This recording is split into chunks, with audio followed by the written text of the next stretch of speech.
তোকে বারবার নিষেধ করেছি আয়নার সামনে অর্ধলঙ্গ হয়ে কাপড় পাল্টাবি না। খালার কথা শুনে আয়নার সামনে থেকে সরে গিয়ে গায়ের ওপর ওড়না জড়িয়ে নিল নেওয়াল। খালা বিড়বিড় করতে করতে নেওয়ালের রুমে ঢুকলেন। নেওয়াল ভাবলেশীন চেহারায় বিছানার ওপর এলোমেলো করে রাখা জামাকাপড় ভাঁজ করতে করতে মনোযোগী হয়ে গেল। রাতের বেলা আয়না দেখবি না, আর আয়নার সামনে কখনো কাপড় বদলাবি না বলে দিচ্ছি।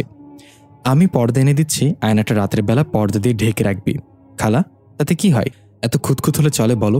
সবকিছুতে আধুনিকতা খুঁজবি না। যা বলেছি মানার চেষ্টা কর, বলে খালা বেরিয়ে গেল। নেওয়াল ভাঁজ করা কাপড় তুলে রেখে একবার আয়নার দিকে তাকালো। নেওয়াল অত সাজগোজ প্রিয় না হলেও আয়না দেখতে বেশ পছন্দ করে। আয়নার দিকে তাকিয়ে নানা বেশে নানা অঙ্গভঙ্গিতে নিজেকে দেখে কল্পনা করতে থাকে তার ভীষণ ভালো লাগে। সারাদিন অনেকবার তার আয়না দেখতেই হয়, কিন্তু খালা কেন জানি আয়না নিয়ে বেশ খুঁতখুঁতে। আর কথা হলো রাতের বেলা কিছুতেই আয়না দেখা যাবে না। আয়নার সামনে কাপড় বদলানো যাবে না। নতুন ড্রেসটা ফিট হয়েছে কিনা দেখতে সেটা পরে আয়নার সামনে ঘুরফিরে দেখছিল। সেটা খালা দেখে ফেলে, কাপড় বদলেছে ভেবে বকা দিয়ে গেল। খালার এমন আচরণ নেওয়ালকে বিস্মিত করে। তার খালা কখনোই এমন ছিল না। তার মা মিথি আনোয়ার নেওয়ালের এই অভ্যাস দেখে বলে, তুই একদম তোর ছোট খালার স্বভাব পেয়েছিস। ছোট থেকে তোর খালা সাজগোজ প্রিয় ছিল, সুযোগ পেলেই আমার রুমে গিয়ে আয়না দেখত। কিন্তু খালা হঠাৎ এমন হয়ে গেল কেন কে জানে। নেওয়াল রান্নাঘরে ঢুকে মায়ের পাশে এসে দাঁড়ায়। মিথি আনোয়ার তখন মনোযোগ দিয়ে রান্না করছিলেন। নেওয়ালকে দেখে তার মা জিজ্ঞাসা করে, কি রে সাথী, আবার বকেছে নাকি? আচ্ছা মা, খালা এমন করে কেন বলো তো? ও একটু এরকমই, থাক, মন খারাপ করিস না। নেওয়াল চুপচাপ দাঁড়িয়ে থাকে। ছোট্ট শহরের এক কোণের একটা ফ্ল্যাটে নেওয়াল আর মিথি আনোয়ার ভাড়া থাকেন। 1 বছর হলো নেওয়ালের বাবা সড়ক দুর্ঘটনায় মারা যান। মিথি আনোয়ার একটা মহিলা হোস্টেলে ম্যানেজিং ডিরেক্টর হিসেবে কাজ করেন। সেই সূত্রে প্রায়শই কর্মক্ষেত্রে থাকা লাগে। নেওয়াল হোস্টেলে থেকে পড়াশোনা করত। বাবা মারা যাওয়ার পর মায়ের কাছে চলে আসে। কাছের ভার্সিটিতে অনার্সে ভর্তি হয়। বেশ কয়েকদিন হলো তার খালা তাদের বাসায় এসেছেন। অদ্ভুত ব্যাপার হলো, সে প্রায় 9 থেকে 10 বছর ছোট খালাকে দেখেনি। সবাই ভেবেছে তার প্রেমিকার সাথে পালিয়ে গেছে। এত বছর বাদে ফিরে আসার পর খালাকে নিয়ে নেওয়ালের নানা বাড়িতে ঝামেলা চলছিল। মিথি আনোয়ার জানতে পেরে ছোট বোনটাকে নিজের কাছে নিয়ে আসেন। বোনের সব অদ্ভুত আচরণ অবাক করে নেওয়ালের মাকেও। তোর বিছানা মুখোমুখি ড্রেসিং টেবিলটা রেখেছিস কেন? খালার কথাটা শুনে নেওয়াল খাওয়া বন্ধ করে মায়ের দিকে এক পলক তাকায়। ওইদিকে আলোর ফোকাস ভালো পড়ে। খালা, সরিয়ে ফেলবি? রাতে যদি হঠাৎ ঘুম ভাঙে উঠে বসলে আয়নার দিকে চোখ যাবে। আর তুই তো এত বলার পরও পর্দা দিয়ে আয়না ঢাকিস না। মিথি আনোয়ার বোনের দিকে তাকিয়ে বললেন, সাথী, তুই এসব পর থেকে আয়না নিয়ে এমন করছিস কেন? তুই নিজেও তো আগে নেওয়ালের মতো ছিলি। বুবু, এটা ভালো না, তাই বললাম। আর নেওয়াল রাতে বিরাতে ছাদে যায় কেন? রাতে ছাদে যাওয়া একদম ভালো না। নেওয়াল কিছুটা বিরক্ত মাখা কণ্ঠে বলল, খালা, পড়তে পড়তে বোরিং হয়ে গেলে মন ফ্রেশ করার পর কয়েক মিনিট ছাদে হাঁটাহাঁটি করে আসি। এখানে সমস্যা তো হওয়ার কথা না। শহরে থাকিস জানি, এসবে তোয়াক্কা করিস না। তবে সত্য এটাই, এসবে জিনের উৎপাত হয়। ধরনাতীত ভয়ানক হয় জিনগুলো। খালার মুখে জিনের কথা শুনে নেওয়াল হাসতে হাসতে লুটোপুটি খায়। মিথি আনোয়ার নিজের বোনকে বলে, তুই আবার এসব কবে থেকে বিশ্বাস করিস বলতো? খালা, তুমি গ্রামের কুসংস্কারচ্ছন্ন মহিলাদের মতো কথা বলছো। এগুলো সত্যি কথা। এসব নিয়ে সতর্ক থাকা উচিত। আর আমি তোকে সচেতন করছি। হঠাৎ মাঝরাতে অকারণেই নেওয়ালের ঘুম ভেঙে গেল। নেওয়াল উঠে বসে টেবিলের ল্যাম্পটা জ্বালালো। এমন সময় আয়নার দিকে চোখ পড়ল। এক দৃষ্টিতে আয়নার দিকে তাকিয়ে রইল সে। খালা পর্দা দিয়ে আয়না ঢেকে দিলেও সে পরক্ষণে পর্দা সরিয়ে ফেলেছে। তাই আয়নাটা একদম অনাবৃত। অন্ধকার ঘরটায় কেমন যেন উজ্জ্বল দেখাচ্ছে সেটা। খালার কথা মনে করে নেওয়াল মুচকি হাসল। আয়না দেখলে ভূত বের হবে, সেটা কেমন জানি ভূতের গল্পের কাহিনী হয়ে গেল না? নেওয়াল আয়না থেকে সরিয়ে নেওয়ার সময় তার মনে হলো আয়না থাকা তার প্রতিচ্ছবিটা কেমন একটা অদ্ভুত দৃষ্টিতে তাকিয়ে আছে তার দিকে। তা দেখে নেওয়াল একটু তবদা খেয়ে গেল। আবার ভালো করে তাকালো আয়নার দিকে। পরক্ষণেই তার প্রতিছবি চোখগুলো ছোট করে বেশ তীর্যক হাসি দিল। নেওয়াল ভয় পেয়ে তখনই বিছানা থেকে নেমে উঠে একপাশে দাঁড়ায়। আয়নার দিকে উঁকি মেরে দেখে এখন তার প্রতিচ্ছবি আর দেখা যাচ্ছে না। ভাবতে থাকে, সে কি ঘুমের ঘরে ভুল দেখেছে? সে গুটি গুটি পায়ে আয়নার সামনে গিয়ে দাঁড়ায়। নিজের প্রতিচ্ছবির দিকে তাকিয়ে থাকে আরেকজন। আবার তেমন কিছু হয় নাকি দেখতে। কিছুক্ষণ কেটে যাওয়ার পরও কিছু না দেখতে পেয়ে চোখের ভ্রম ভেবে সরে আসে সে। কিন্তু আয়নায় থাকা তার প্রতিচ্ছবি তখনও ঠায় দাঁড়িয়ে কুৎসিতভাবে হাসছিল। নেওয়ালের তার চক্ষু গোচর হলো না। সকালবেলা মায়ের পাশে বসে নেওয়াল বলতে থাকে, কালকে খালার জিনের গল্পগুলো আমার মাথায় গেঁথে গেছে। মাঝরাতে উঠে আয়না দেখে সত্যি ভয় পেয়ে গিয়েছিলাম। মিথি আনোয়ার এসে মেয়ের গা থুতু ছিটে বলল, জিনের গল্প বলিস না তো। তুই মানিস আর না মানিস, জিন ঠিকই আছে। কোরআনেও তা উল্লেখ আছে। মা, আমি জিনকে অবিশ্বাস করছি না, কিন্তু আয়নার সাথে জিনের সম্পর্ক আমার কাছে নিছক গল্প মনে হচ্ছে। তুমি জানো, আমি আয়না দেখতে ভীষণ ভালোবাসি। এভাবে আমার মনে ভয় ঢুকিয়ে দিলে তো আমি আয়নার নিজের প্রতিচ্ছবিকেও ভয় পাবো। যেটা তোর কাছে নিছক গল্প সেটা আমার সত্যি বলেই মানি। কাল রাতে হয়তো জিনের কথা শুনে নয়, তুই এমন কিছু দেখেছিস বিধায় ভয় পেয়েছিস। বলতে বলতে নেওয়ালের খালা নেওয়ালের পাশে বসলেন। এটা আমার মস্তিষ্কের ভ্রম খালা। সারাদিন এসব নিয়ে খুব ভেবেছি, তাই কিছুটা প্রভাব পড়েছে। এসব নিয়ে আমি আর ভাবতে চাই না। নেওয়াল আয়নার সামনে এসে দাঁড়িয়ে কাল রাতের ঘটনাটা মনে করতে থাকে। আয়নায় বিভিন্ন অঙ্গভঙ্গি করে নিজের প্রতিচ্ছবির সাথে মিলায়। হঠাৎ তার প্রতিচ্ছবি থমকে গিয়ে তার দিকে ড্যাব ড্যাব করে তাকিয়ে হাসতে থাকে। নেওয়াল কিছু বুঝে ওঠার আগে সব ঠিকঠাক। নেওয়াল আয়নার সামনে থেকে সরে এসে নিজে নিজে বিড়বিড় করতে থাকে। খালা আমার মাথায় কী সব ঢুকিয়ে দিল। এখন আয়নার দিকে তাকালেই ভ্রম হচ্ছে। রিল্যাক্স হতে হবে। ইদানিং রাতে নেওয়ালের অনুভূত হয় আয়নার সামনে কেউ দাঁড়িয়ে আছে। সেখান থেকে কেউ তাকে দেখছে। শুধু তাই নয়, খুব সকালবেলা আয়নায় বড় বড় অসংখ্য হাতের ছাপ দেখতে পায়। বেলা হতে হতে তা ভোজবাজির মতো মিলে যায়। নেওয়ালের এক প্রকার চিন্তায় পড়ে যায়। এসব কি ভ্রম থেকে হচ্ছে, নাকি খালা তার সাথে রসিকতা করার জন্য মজা করছে? খালার সন্দেহ করার কারণ হচ্ছে খালা প্রায় সময় খুব চেষ্টা করে নেওয়ালকে আয়নার সাথে জিনের সম্পর্কের ব্যাপারটা বিশ্বাস করানোর। নেওয়াল চিন্তা করে আজ রাতে সে ঘুমানোর ভান করে বিষয়টা দেখবে। নেওয়াল আজ আয়না বরাবর না শুয়ে এক পাশ হয়ে শোয়া থেকে যখন ওঠে তখন আয়নাটাকে দেখতে পাবে, কিন্তু আয়না তার প্রতিচ্ছবি দেখা যাবে না। প্রতিদিনের মতো নেওয়াল টের পায় তার আয়নার সামনে কেউ পায়চারি করছে, আর একটু পরপর কিছু সময়ের জন্য থেমে যাচ্ছে। নেওয়াল দেরি না করে চোখ খোলার চেষ্টা করলো। এ কি, সে চোখ খুলতে পারছে না কেন? সে উঠে বসার আপ্রাণ চেষ্টা করলেও কিন্তু তাতেও বিফল। সামান্য আঙুল নাড়ানোর শক্তিও পাচ্ছে না। এই সময় মনে হলো কেউ আয়নায় আঙুল দিয়ে ঠকঠক আওয়াজ করছে। চোখ মেলে শোয়া থেকে উঠে বসে নেওয়াল। ফোনের ফ্ল্যাশ লাইটটা জ্বালিয়ে পুরো রুমটা একবার দেখে নেয় সে। বাইরে থেকে আজানের আওয়াজ ভেসে আসছে। দীর্ঘ একটা নিঃশ্বাস ফেলে সে। তাহলে এতক্ষণ যে অনুভব করছিল সবই তার স্বপ্ন ছিল। ব্যাপারগুলোর মাথার এত গভীরভাবে গেঁথে গেছে যে রীতিমতো এসব স্বপ্ন অনুভব করে ভয় পাচ্ছে। আয়নার দিকে ফ্ল্যাশ লাইট তাক করলো নেওয়াল। সেখানে কোনো হাতের ছাপ নেই। নেওয়াল ঠিক করে নেয় কয়েকদিন সে আয়না দেখবে না। সকালে সে বড় পর্দা দিয়ে আয়নাটাকে ঢেকে দেয়। খালা দেখে জিজ্ঞাসা করে, বিশ্বাস করেছিস তাহলে? নেওয়াল কিঞ্চিত বিরক্ত হয়, সেটা প্রকাশ না করে মাথা নাড়ায়। ও নিশ্চিত খালা তাকে বিশ্বাস করানোর জন্য হাতের ছাপ দিয়ে রাখতো আয়নায়। এখন যেহেতু খালাকেও আশ্বাস দিয়েছে, সে বিশ্বাস করছে এবং আয়না পর্দা দিয়ে ঢেকে দিয়েছে। খালার এসব নিয়ে কথা তুলে না। ফোনে রিংটনের শব্দে নেওয়ালের ঘুম ভাঙল। ভার্সিটি থেকে ফিরে ক্লান্ত হয়ে ঘুমিয়ে পড়েছে। ফোন রিসিভ করে শোয়া থেকে উঠে বসল নেওয়াল। ওপাশ থেকে মিথি আনোয়ার বললেন, নেওয়াল, আমি অফিস থেকে সোজা তো নানুর বাড়িতে যাচ্ছি। আজ রাতে নাও ফিরতে পারি, তুই খেয়ে ঘুমিয়ে পড়িস। হঠাৎ এত জরুরি নানুর বাড়িতে কেন যাচ্ছ? তোর খালা কাউকে না জানিয়ে বিকালে নাকি ওই বাড়িতে চলে গেছে, আর বেশ পাগলামি করছে। তোর মামার ফোন পেয়ে ব্যাপারটা দেখতে যাচ্ছি। নেওয়াল বেশ চিন্তায় পড়ে গেল। হঠাৎ খালার কি হলো? ভার্সিটি থেকে ফিরতেও তো বেশ ভালো দেখলো খালাকে। সে যে নানুর বাড়িতে যাবে এটা তো নেওয়ালকেও বলেনি। ভাবতে ভাবতে নেওয়াল উঠে রান্নাঘরের দিকে যায়। এক ঘুমে দুপুর গড়িয়ে সন্ধ্যা হয়ে গেছে। তার ক্ষুধা লেগেছে বেশ। চুলায় কফির জন্য পানি বসালো। কখন থেকে মাকে কল করে যাচ্ছে নেওয়াল, কলই ঢুকছে না। সেখানে কি হলো? মা গিয়ে পৌঁছালো কিনা জানা দরকার। মামা নানুকেও কল দিয়ে কয়েকবার কেউ রিসিভ করছে না। অনেকক্ষণ ধরে টিভি দেখে আর ফোন টিপে বেশ বোরিং লাগছে তার। কেন জানি সময় কাটছে না। এদিকে কয়েকবার টানা ঘুম হওয়ার কারণে ঘুমও পাচ্ছে না। কি করবে ভাবতে ভাবতে নিজের আলমারিটা খুলে শাড়ির তাকে রাখা শাড়িগুলো নাড়াচাড়া করতে লাগলো। শাড়ি তার খুব প্রিয়। কোনো শাড়ি দেখে পছন্দ হলেই চট করে কিনে ফেলে সে। তবে কখনোই তেমন শাড়ি পরা হয় না তার। পুরোপুরি শাড়ি সামলাতে পারে না বলে পরে কোথাও বের হওয়ার সাহস করে না। শাড়িগুলো বেশ যত্ন করে দিনের পর দিন আলমারিতে পরে থাকে। তবে যেদিন বাসা ফাঁকা থাকে সেদিন রাতে শাড়ি পরে বেশ সাজে নেওয়াল। আয়নায় নিজেকে দেখে মুগ্ধ হয়। মা থাকলে শাড়ি পরতে ওর অস্বস্তি লাগে। মিথি আনোয়ার এমন করতে দেখলেই বলে, এবার তাহলে বিয়েটা দিয়েই দেই, প্রতিদিন শাড়ি পরে সাজতে পারবি। এই লজ্জায় নেওয়াল কখনো আর মায়ের সামনে শাড়ি পরে সাজে না। আকাশি রঙের শাড়িটা বের করে পরে নেয় নেওয়াল।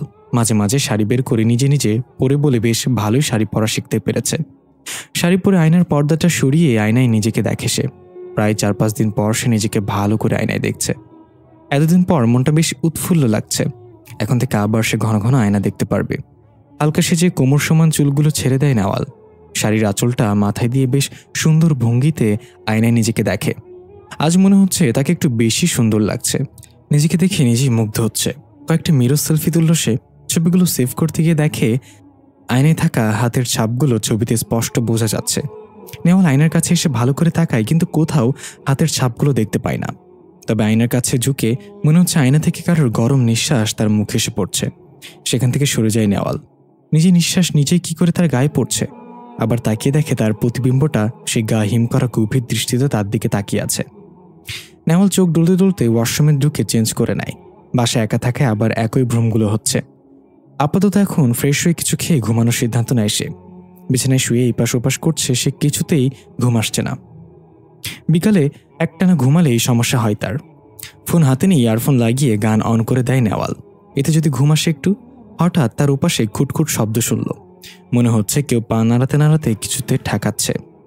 ইয়ারফোন খুলে ল্যাম্প জ্বালিয়ে পাশে ফিরে তাকায় সে। দেখল বিছানার পাশে টুলে সে নিচে বসে আছে। পা নাড়াতে নাড়াতে বিছানার পায়েতে শব্দ করছে আর হাসি মুখে তার দিকে তাকিয়ে আছে। চোখ দুটোতে সেই হিম করা চাহনি। নিজের সামনে নিজেকে দেখে নেওয়াল চিৎকার করে উঠল। নেওয়াল চিৎকার করা মাত্র তার মুখোমুখি বসে থাকা প্রতিবিম্ব রাগান্বিত চোখে ঠোঁটে আঙুল ঠেকিয়ে তাকে চুপ থাকতে ইশারা করে। নেওয়াল ভয়ে দুহাত দিয়ে নিজের মুখ চেপে ধরে রাখে। বিড়বিড় করে দোয়া পড়তে থাকে। প্রতিবিম্বটা ওর দিকে এগিয়ে আসে, ভয়ানক কণ্ঠে বলে, দোয়া পড়া বন্ধ কর, নাহলে কিন্তু খুব খারাপ হবে। তারপর নেওয়ালের মুখোমুখি বসে মিটমিট হেসে বলল, আয়নার মতো আমাকেও তোর পছন্দের সঙ্গী করে নে। নেওয়াল কিছুটা থমকে গেলেও প্রচণ্ড সাহস সঞ্চার করে জোরে জোরে দোয়া পড়া শুরু করে। প্রতিবিম্বটা ভীত মুখে ওর থেকে সরে গিয়ে দ্রুত আয়নায় মিলিয়ে যায়। নেওয়াল যেন হাঁপ ছেড়ে বাঁচল। সারা রাত তার আর ঘুম হলো না। বারবার আয়নার দিকে চোখ যাচ্ছিল, মনে হচ্ছিল এই বুঝি আবার প্রতিবিম্বটা বেরিয়ে এলো। সকাল হতেই আয়নাটা ভালো করে পর্দায় মুড়িয়ে সে। এর মধ্যে মিথিয়া আনোয়ারের ফোন এলো। কাল রাত থেকে তোর খালাকে পাওয়া যাচ্ছে না রে। সবাই হন্য হয়ে খুঁজছে, ভীষণ টেনশন হচ্ছে। কাল কিছু নিয়ে ঝগড়া করেছিল খালা? তেমন কিছুই হয়নি। আমি আজও ফিরবো না, তুই পারলে এখানে চলে আয়। নেওয়াল ফোন রেখে ভাবতে লাগলো, খালা হঠাৎ কোথায় চলে গেল? খালা তাকে যে আয়না নিয়ে ভুল কিছু বলেনি তার প্রমাণ সে কাল রাতেই পেয়েছে। খালার সাথে এই ব্যাপারে কথাও বলবে ভেবে রেখেছিল। তাই খালার হঠাৎ উধাও হওয়ার ব্যাপারটা তার খারাপ লাগছে। ভার্সিটিতে অ্যানুয়াল প্রোগ্রামের আয়োজনে নিয়ে খুব ব্যস্ত সময় কাটাচ্ছে সে। এই মুহূর্তে ইচ্ছে করলেও নানুবাড়ি যাওয়া সম্ভব হবে না। এদিকে বাসায় একা থাকতেও ভয় করছে তার। যতবার আয়নার দিকে চোখ পড়ে ততবার অজানা এক আতঙ্কে কেঁপে ওঠে সে। সন্ধ্যার দিকে ভার্সিটি থেকে ফিরে নেওয়াল নিজের স্বাভাবিক কাজকর্মে মনোযোগ দেয়। তাও কাল রাতের ঘটনা প্রতিনিয়ত ওর মনে উকি দিচ্ছে। কফি কাপে চুমুক দিতে দিতে সে ভাবে, প্রতিবিম্বটা যদি কোনো জিন হয়ে থাকে তবে সে কি চায়? শুধুমাত্র ভয় দেখানোই কি তার উদ্দেশ্য, নাকি ওর কোনো ক্ষতি করতে চায়? কৌতূহল বশত নেওয়াল আয়নার পর্দাটা সরিয়ে এক পলক চেয়ে থাকে, কিন্তু সবকিছুই স্বাভাবিক।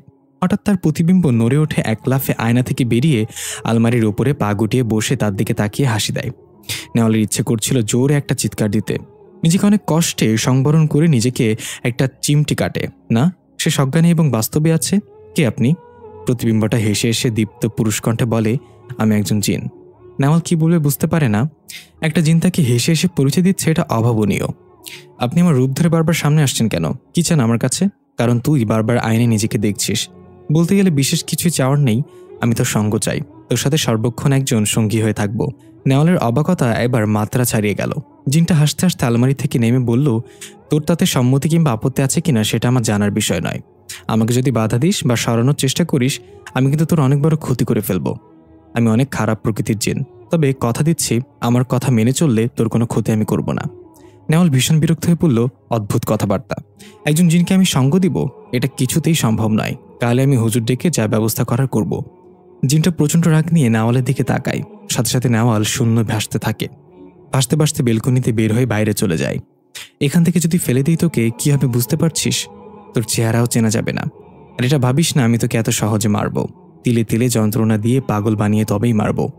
নেওয়াল দিশাহারা হয়ে যায়, কি করবে বুঝতে পারে না।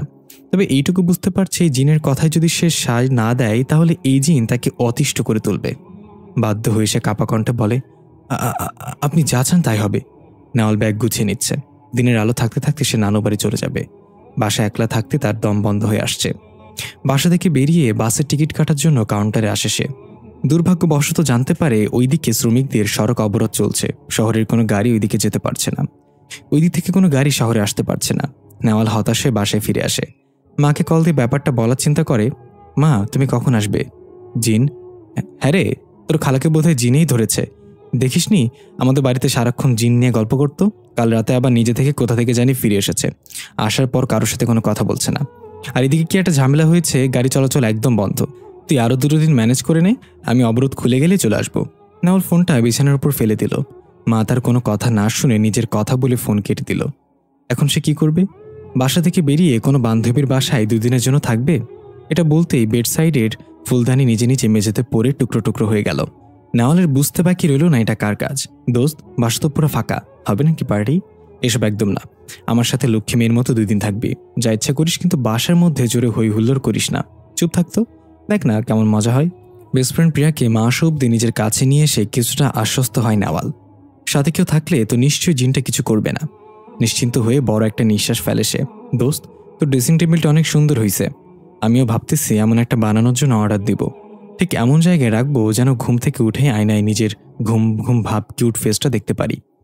শুভ তো প্রায় বলে, তোমার ঘুম ঘুম ভাব থাকা চেহারাটা খুব সুন্দর। নেওয়াল মিটমিট হাসতে হাসতে ভাবে, বিছানা বরাবর আয়না থাকার কি পরিণাম সেটা হাড়ে হাড়ে টের পাচ্ছি আমি।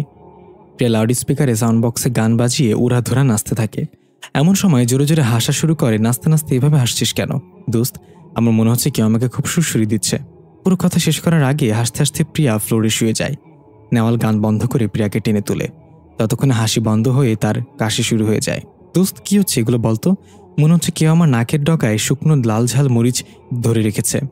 নেওয়াল ব্যাপারটা সামলে নেওয়ার জন্য প্রিয়াকে ওয়াশরুমে পাঠায়। কি সমস্যা আপনার? এসব কি শুরু করেছেন? অদৃশ্য কণ্ঠে জিনটা বলতে থাকে, এখনো কিছুই করিনি। আমার সঙ্গ থেকে বাঁচার জন্য একটা নাচনে কাঠিকে নিয়ে এসেছিস। একে তো আমি নাকানি চুবানি খাইয়ে ছাড়বো। এসব একদম করবেন না, এটা কিন্তু ঠিক হচ্ছে না। ওপাশ থেকে আর কোনো কথা হলো না। নেওয়াল হতাশ হয়ে চিন্তা করলো, কি করবে এখন? প্রিয়াকে কি সত্যিটা বলবে? একটা আয়নার জিন আমার পেছনে পড়েছে, এর থেকে কিভাবে মুক্তি পাবো বুঝতে পারছি না। নেওয়ালের কথা শুনে প্রিয়া অবাক হয়ে বলল, বসে আছিস? কি আবল তাবল কথা বলছিস? এসব বলতে কিছু হয় নাকি? জিন তাও আয়নার তোর পেছনে কেন পড়বে? জানতাম বিশ্বাস করবি না, কিন্তু এটা সত্যি। এই যে আয়নাটা দেখছিস, এটা থেকে জিনটা বের হয়, আমার রূপ ধরে আমার সামনে আসে, কথা বলে। প্রিয়া ভালো করে আয়নার দিকে তাকিয়ে বলল, তোর মাথা খারাপ হয়ে গেছে? আয়নায় জিন থাকতে পারে? আর যদি থাকতো সে এখন বেরিয়ে আসতো না। তুই যে তখন বললি তোকে কেউ সুরসুরি দিচ্ছে, এটা সেই জিনেরই কাজ। আমি বাসায় তোকে নিয়ে এসেছি, এটা তার পছন্দ হয়নি। এই জিন চায় আমি তাকে সঙ্গ দিই, কিন্তু এটা কি করে সম্ভব বল? এই যে আমার ক্ষতি করবে না, তার কি গ্যারান্টি আছে? আচ্ছা, সত্যি যদি জিন থাকে তবে সে আমার সামনে আসছে না কেন? নাকি তার ওই হিম্মত নেই প্রিয়ার সামনে এসে দাঁড়ানোর? এসব কেন বলছিস? সামনে আসলে খুব খারাপ কিছু একটা করবে। এই জিন নিজেই বলেছে সে একটা খারাপ জিন, তোকে নাকানি চুবানি খাইয়ে তাড়াবে। এত সোজা? কোথাকার কোন শক্তিধর এলো রে? বলতে না বলতে প্রিয়ার গায়ে একজোড়া আরশোলা এসে পড়ল। প্রিয়া ভয়ে সেগুলো ছাড়তে গিয়ে ওইগুলো জামার ভেতরে ঢুকে গেল। নেওয়াল ভয়ার্ত গলায় বলল, ঠিক এই ভয়টাই পেয়েছিলাম। প্রিয়া লাফাতে লাফাতে জামা খোলার জন্য ওয়াশরুমে চলে যায়। কিছুক্ষণ পর তার চিৎকারের আওয়াজ শুনে নেওয়াল এগিয়ে এসে দেখে প্রিয়ার মুখে গায়ে কোমরের ময়লা লেগে আছে। নেওয়াল ওখান থেকে দ্রুত আয়নার সামনে এসে বলল, আপনি এসব বন্ধ করুন। এমন করলে আমি কিন্তু দোয়া পড়তে বাধ্য হব। আয়নায় থাকুর প্রতিবিম্বটা বলে ওঠে, সে হিম্মত দেখতে চেয়েছিল, তাই কোমরের ফ্লাশে তাকে চুবিয়ে সেটা দেখিয়েছে। আমাকে সাবধান না করে তাকে কর। জিনের শক্তি নিয়ে সন্দেহ পোষণ করার ফল এমনই হবে। দয়া করে আর কোনো ঝামেলা করবেন না। প্রিয়া ফ্রেশ হয়ে ওয়াশরুম থেকে বেরিয়ে ব্যাকপ্যাক করে বের হওয়ার প্রস্তুতি নেয়। নেওয়াল তার হাত টেনে বলে, এত রাতে কোথায় যাচ্ছিস? এখানে আর এক মুহূর্ত আমি থাকবো না। এই ভয়ঙ্কর জিনের আস্থানায় তুই থাক, আমি গেলাম। প্রিয়া তাকে আর কোনো কথা বলার সুযোগ না দিয়ে বাসা থেকে বেরিয়ে চলে যায়। নেওয়াল ব্যালকনিতে চুপচাপ বসে আছে। মাথার মধ্যে তার হাজারটা চিন্তা ঘুরপাক খাচ্ছে। পাশে কেউ বসে আছে টের পেয়ে মুখ তুলে তাকায়। এই কয়েকদিন নিজের প্রতিবিম্বকে এতবার মুখোমুখি দেখেছে যে এখন আর দেখলেও ভয় হয় না। আপনি নিজের আসল রূপে আসতে পারেন না? কফি খাবি? নেওয়াল বড় বড় চোখ করে তাকায়। কিছু বলার আগে কফি ভর্তি কাপ তার মুখের সামনে ধরে রাখে জিনটা। নেওয়াল নিবে কি নিবে না চিন্তায় পড়ে যায়। একটু পরে কাপটা নিয়ে চুমুক দেয়। কফিটা ভালোই বানিয়েছে। আপনি আসলে কে বলুন তো? কেনই বা আমার সঙ্গ চাচ্ছেন? আমার পরিচয় একটাই, আমি একজন খারাপ জিন। মানুষের সঙ্গ পেতে ইচ্ছে হলো, তাই চাচ্ছে। এত কথা দরকার কি তোর? আমি তোর কোনো ক্ষতি করব না, তবে কোনো চালাকি করলে কিন্তু খুব খারাপ হবে।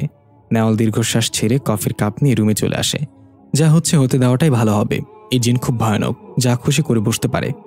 আপাতত এর কথা অনুযায়ী চলা যাক, ভাবগতিক দেখে ব্যবস্থা নেওয়া যাবে। নেওয়াল তার মা মিত্রি আনোয়ারের দিকে তাকিয়ে বলল, খালা কি পুরোপুরি সুস্থ এখন? সত্যি কি জিন ভর করেছিল তার উপরে? তার মা জবাব দিলেন, হ্যাঁ, দেখে তো সেটাই মনে হয়েছিল। এখন সুস্থ অবশ্য, তবে কারোর সাথে কথা বলছে না। হঠাৎ হঠাৎ চিৎকার চেঁচামেচি করে বাড়ি মাথায় তুলছে।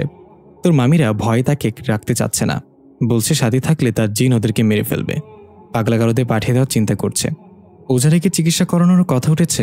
আমি চেয়েছি আমার সাথে নিয়ে আসতে, তোর নানু কিছুতেই দিল না। তারও ভয় সাথীর জিন এখানে আসলে আমাদের ক্ষতি করবে। নেওয়ালের কেন জানি খালার জন্য আফসোস হচ্ছে। মানুষটা কত ভালো, কেন যে বারবার তার সাথে এমন হচ্ছে আল্লাহ জানে। নেওয়ালের প্রতিবিম্ব এক পায়ের ওপর অন্য পায়ে পা তুলে দেয়ালের দিকে তাকিয়ে গুনগুন করছিল। নেওয়াল ওয়াশরুম থেকে বেরিয়ে এই দৃশ্য দেখে দ্রুত রুমের দরজা লক করে দিল। তারপর হাতের তোয়ালেটা বিছানায় ছুঁড়ে ফেলে বলল, আপনি এখন এখানে বসে আছেন কেন? বাসায় মা আছে।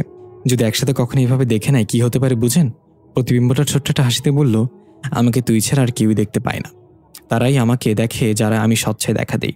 নেওয়াল জিনটার সাথে কিছুটা সহজ হয়ে গেল। যদি মাঝে মাঝে জিনটার পাগলামিতে সতিষ্ঠ হয়ে যায়।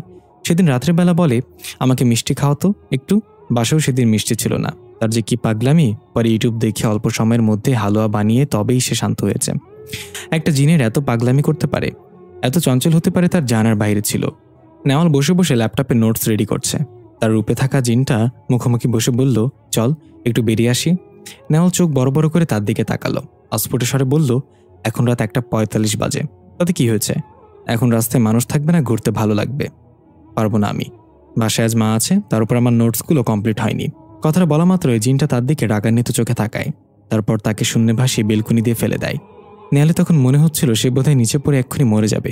চিৎকার করার চেষ্টা করছিল বারবার, ভয়ে চোখ বুজে ফেলেছিল। একটু পর চোখ খুলে দেখে না, সে নিচে পড়েনি, মাটি থেকে কিছুটা দূরে ভেসে আসছে। কে যেন তাকে আস্তে করে মাটিতে দাঁড় করিয়ে রাখলো।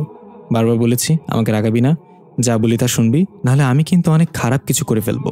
চল ফাঁকা রাস্তায় হাঁটি কিছুক্ষণ। নেওয়াল মন খারাপ করে মাথা নিচু করে হাঁটতে থাকে। রাস্তাটা এই সময় বেশ ফাঁকা, মাঝে মাঝে দু একটা গাড়ি যাতায়াত করছে শুধু।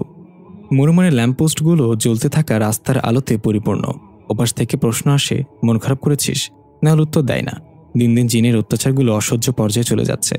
মাঝে মাঝে তার ইচ্ছা হয় নিজের মাথায় নিজে আঘাত করে মরে যাক। সেদিনের পর থেকে প্রিয়াও তার সাথে কথা বলে না। তার ধারণা কোনো ক্ষোভ থেকে সে ইচ্ছে করে প্রিয়াকে জব্দ করার জন্য জিন এনেছিল। ইদানিংও কারোর সাথে কথা বলতে পারে না। মনে হয় যেন জিনটা তার কোনো ক্ষতি করে ফেলবে। এখন তো সে বাড়ি থেকে বেরিয়েও জিনের হাত থেকে নিস্তার পায় না। জিনটা তার সাথে সাথে সব জায়গায় যায়। সেদিন পছন্দের মানুষটির সাথে দেখা হয়ে গিয়েছিল। সে তাকে একসাথে কফি খাওয়ার জন্য বলেছিল, কিন্তু জিনটা ওপাশ থেকে তার হাত ধরে টানাটানি করছিল। তার মাথাটাকে এদিক ওদিক নাড়িয়ে দিয়ে অসম্মতিসূচক ভঙ্গি প্রকাশ দিয়েছিল। ঘটনাটা এখানেই শেষ হয়নি। পাবলিক প্লেসে পছন্দের মানুষটিকে চর গুঁতো সুশ্রী দিয়ে নাস্তানাবুদ করে ছেড়েছিল জিনটা। এরপর থেকে সে মানুষটি তাকে দেখলে আর কোনো কথাই বলে না, এড়িয়ে চলে যায়। একে একে এসব ঘটনায় ক্ষোভ জমে গিয়েছিল নেওয়ালের মনে। এখন সে ঠিক করে ফেলেছে সে হুজুর ডেকে যে করে হোক জিনটার ব্যবস্থা বন্ধ করবে। এসব আর নেওয়া যাচ্ছে না। আর মনে ভাবতে ভাবতে অনেকটা দূরে চলে আসে নেওয়াল। এক পর্যায়ে থমকে দাঁড়িয়ে আশেপাশে জিনটার অস্তিত্ব খুঁজে, কিন্তু জিনটা তার কাছের কিনারাই নেই। একা রাস্তায় দাঁড়িয়ে না থেকে বাসার দিকে রওনা দেয় সে। এমন সময় দুইটা বাইক ভর্তি ছেলেরা তাকে দূর থেকে দেখে শীষ বাজায়। নেওয়াল ভয়ে দ্রুত হাঁটা দেয়, কিন্তু ছেলেগুলো ওকে চারপাশ থেকে ঘিরে ওড়না আর হাত ধরে টানাটানি করতে থাকে। নেওয়াল চিৎকার করতে থাকে। এক পর্যায়ে একজনের হাতে কামড় বসিয়ে দৌড়াতে থাকে। ছেলেগুলো চোখ ফাঁকি দিয়ে একটা চিপা গলির ভেতরে ঢুকে যায়। ভাই এখনও তার বুক ধুকপুক করছে। অন্ধকার গলিতে নিজেকে নিরাপদ মনে হচ্ছে। আপাতত কিছুটা সময় এখানে দাঁড়াতে হবে। ছেলেগুলো চলে গেলে বেরিয়ে বাসায় চলে যাবে। কিন্তু তার মনে হচ্ছে এখানে সে ছাড়াও আরও একজন আছে যার বুকের কাছে সে লেপ্টে আছে, কিন্তু অন্ধকারে তার চেহারা দেখতে পাচ্ছে না। কিছু জিজ্ঞাসা করতে যেতেই একটা বলিষ্ঠ হাত তার মুখ চেপে ধরে হুশ শব্দ করে চুপ থাকতে বলে। নেওয়াল হতভম্ব হয়ে যায়। হাতটা তার মুখ ছেড়ে হাত ধরে গলি থেকে বাইরে নিয়ে এসে হাঁটা দেয়। নেওয়াল অবাক হয়ে ছেলেটার দিকে তাকিয়ে থাকে। ছেলেটা তাকে কোথায় নিয়ে যাচ্ছে, কেন নিয়ে যাচ্ছে এসবে তার খেয়াল নেই। এক পর্যায়ে ছেলেটা তার হাত ছেড়ে দিয়ে বলল, বাসা কোনটা আপনার? নেওয়াল ধ্যান ভাঙল। সে এদিক ওদিক চেয়ে দেখলো তার বাসার পাশেই দাঁড়িয়ে আছে। সে ভালো করে ছেলেটার দিকে তাকালো। সাদা রঙের টি শার্ট আর একটা ট্রাউজার পরে আছে ছেলেটা। বেশ মায়াবী চেহারার, ফর্সা ধরনের গাল দুটো লাল হয়ে আছে। চোখের পাপড়ি আর মণি মেয়েদের মতো বড় বড়। গালে হালকা চাপদারি, চুলগুলো এলোমেলো হয়ে আছে। দেখে মনে হচ্ছে উচ্চবিত্ত কোনো ঘরের ছেলে। নেওয়াল কিছু না বলে আঙুল দিয়ে বাসে ইশারা করে দেখালো, বাসায় যান বলে উল্টো দিকে হাঁটা ধরল। নেওয়াল কিছুক্ষণ ঘরের বসে সেখানে দাঁড়িয়ে থাকে, তারপর বাসায় ঢুকে যায়। নেওয়াল চুপচাপ ড্রয়িং রুমে বসে আছে। এদিকে মিথিয়ানো আর বকাবকি করেই চলেছে। এত রাতে কোথায় বেরিয়েছিলি? নেওয়ালকে উত্তর দেবে ভেবে পায় না। যখন বেরিয়েছিল তখন তো জিনটা তাকে বেলকনিতে নামিয়েছিল। বাসে ঢোকার সময় কথাটা বেমালুম ভুলে গিয়েছিল। তার ফল হিসেবে এখন তার মায়ের এত প্রশ্নের সম্মুখীন হতে হচ্ছে। মিথিয়ানোর একটু চুপ থেকে মেয়ের পাশে গিয়ে বসে কিছুক্ষণ মেয়ের দিকে তাকিয়ে থাকে। তার মেয়ে বেশ প্রাণোচ্ছল চঞ্চল। কিছুদিন ধরে লক্ষ্য করছেন সে কিছু একটা নিয়ে চিন্তিত থাকেন। কাজের চাপে মেয়েকে তেমন সময় দিতে পারেন না। অনেকদিন মন খুলে কথাও বলা হয় না। আজ যেন মেয়ের পরিবর্তনটা খুব চোখে পড়ছে তার। মেয়ের মুখটা অনেকটা চুপসে গেছে। উজ্জ্বল শ্যামরা চেহারায় চোখের নিচে কালিগুলো স্পষ্ট। নেওয়াল, তুই কি কিছু নিয়ে খুব আপসেট? নেওয়াল চোখ তুলে মায়ের দিকে তাকায়। এত আবেগঘন দিয়ে মা জিজ্ঞাসা করছে তাকে, তার ইচ্ছে করছে জিনের ব্যাপারটা এক্ষুনি মাকে বলে দিতে। কিন্তু মা এসব জানলে খুব চিন্তায় পড়ে যাবে। এমনিতেও খালাকে নিয়ে আতঙ্কের আছে। তেমন কিছু না মা, পড়াশোনার চাপটা একটু বেড়েছে। এই যে দেখো, এখন বের হতে হলো এক্সট্রা এ4 পেপারের জন্য। মিথি আনোয়ার সন্তোষজনক উত্তর পেয়েও যেন আশ্বস্ত হতে পারলেন না। গভীর আবেশে মেয়েকে বুকের কাছে টেনে নেন। নেওয়ালের প্রতিবিম্বটা অনেকক্ষণ ধরে নেওয়ালের থেকে কিছুটা দূরে বসে আছে। নেওয়ালের দিকে বারবার তাকিয়ে ভুরু কোচকাচ্ছে, তাতে নেওয়ালের কোনো ভ্রুক্ষেপ নেই। সে আনমনে নোটস রেডি করছে। হঠাৎ তার নোটস পেপারের উপর অনেকটা রক্তের ছিটকে এসে পড়ে। সে আতকে উঠে প্রতিবিম্বর দিকে তাকায়। প্রতিবিম্বটা ভয়ানক হাসি দিয়ে বলল, আমাকে চোখে পড়েছে তাহলে? নেওয়ালের রাগ উঠে যায়। এর বাড়াবাড়ি মানা যাচ্ছে না। কি সমস্যা কি আপনার? যখন যাচ্ছে তাই করবেন। কাল রাতে কি করেছিলেন আপনি? একটা মেয়েকে বের করে রাস্তায় বিপদে ফেলে চলে গিয়েছেন। লজ্জা করে না? ও, আপনার জাতিতে তো আবার লজ্জা নেই। আমারই ভুল আপনার মতো একজন কাপুরুষের সঙ্গ দেওয়া। এক নিঃশ্বাসে কাঁপা কাঁপা গলায় কথাগুলো বলে থামল নেওয়াল। প্রতিবিম্বটার চোখ প্রচণ্ড লাল হয়ে গেছে। দাঁত মুখ খিচে খুব জোরে জোরে নিঃশ্বাস ফেলছে ঘন ঘন। নেওয়ালের বুকটা ভয় কাঁপতে লাগলো। নিজের এত ভয়ানক রূপ সে আর কখনোই দেখেনি। তার মনে হচ্ছে জিনটা এক্ষুনি তার উপর আক্রমণ চালাবে। জিনটা হঠাৎ অদৃশ্য হয়ে গেল। এরপর পুরো ঘরে তাণ্ডব চলতে থাকলো। কোথা থেকে দমকা হাওয়া এসে সব জিনিসপত্র ভেঙে চুরে ফেলতে লাগলো। মেঝেতে রক্তের ছড়াছড়ি। নেওয়াল কান দুটো দু হাতে চেপে ধরে চিৎকার করে বলতে লাগলো, এসব থামান বলছি। তাতে যেন তাণ্ডব আরও জোরালো হলো। নেওয়াল আর সহ্য করতে পারছিল না। বেড টেবিল থেকে ল্যাম্পটা নিয়ে আয়না বরাবর ছুঁড়ে মারল। মুহূর্তে আয়নাটা ভেঙে টুকরো টুকরো হয়ে চারিদিকে ছিটকে গেল। এক টুকরো এসে নেওয়ালের কপালে এক পাশ বরাবর ঢুকে গেল। ব্যথায় সে মেঝেতে পড়ে রইল। ততক্ষণে তাণ্ডব থেমে পরিস্থিতি ঠান্ডা হয়ে গেছে। তার ভীষণ কান্না পাচ্ছিল। এমন সময় দরজায় কেউ কড়া নাড়ল। নেওয়ালের মা এসে সে ভেবে দৌড়ে গিয়ে দরজাটা খুলল। আজ মাকে সবকিছু বলবে সে। এই আতঙ্কে সে আর দিন কাটাতে পারছে না। আজ জিনটা প্রচণ্ড রেগে গেছে। ওকে ছাড়বে না এটা সে নিশ্চিত। দরজা খুলেই সে জড়িয়ে ধরল। বেশ কিছুক্ষণ মন খুলে কাঁদতে লাগলো। মা, আমাকে বাঁচাও, আমি আর এসব নিতে পারছি না। ও আমাকে ছাড়বে না। একটা কোমল ঠান্ডা হাত তাকে ভরসা দিয়ে বলল, শান্ত হন। গলাটা পুরুষের বুঝতে পেরে নেওয়াল তাকে ছেড়ে দিয়ে পেছনে সরে যায়। অবাক হয়ে তাকিয়ে দেখিয়ে তো সেই ছেলেটা যে কাল রাতে তাকে বাসায় পৌঁছে দিয়েছে। নেওয়াল এক নজরে ছেলেটার বুকের দিকে তাকায়। তার কপালের রক্তটা ছেলেটার সাদা টি শার্টে ছড়াছড়ি হয়ে গেছে। কোনো রকম নিজেকে সামলে নিয়ে বলল, আপনি এখানে? মিথি আনোয়ার নামে এক মহিলার কাছে এসেছিলাম। এটা কি ওনারই বাসা? জি, কিন্তু উনি তো এখনো বাসায় ফিরেননি। আপনি ভেতরে এসে বসুন, মা একটু বাদে চলে আসবেন।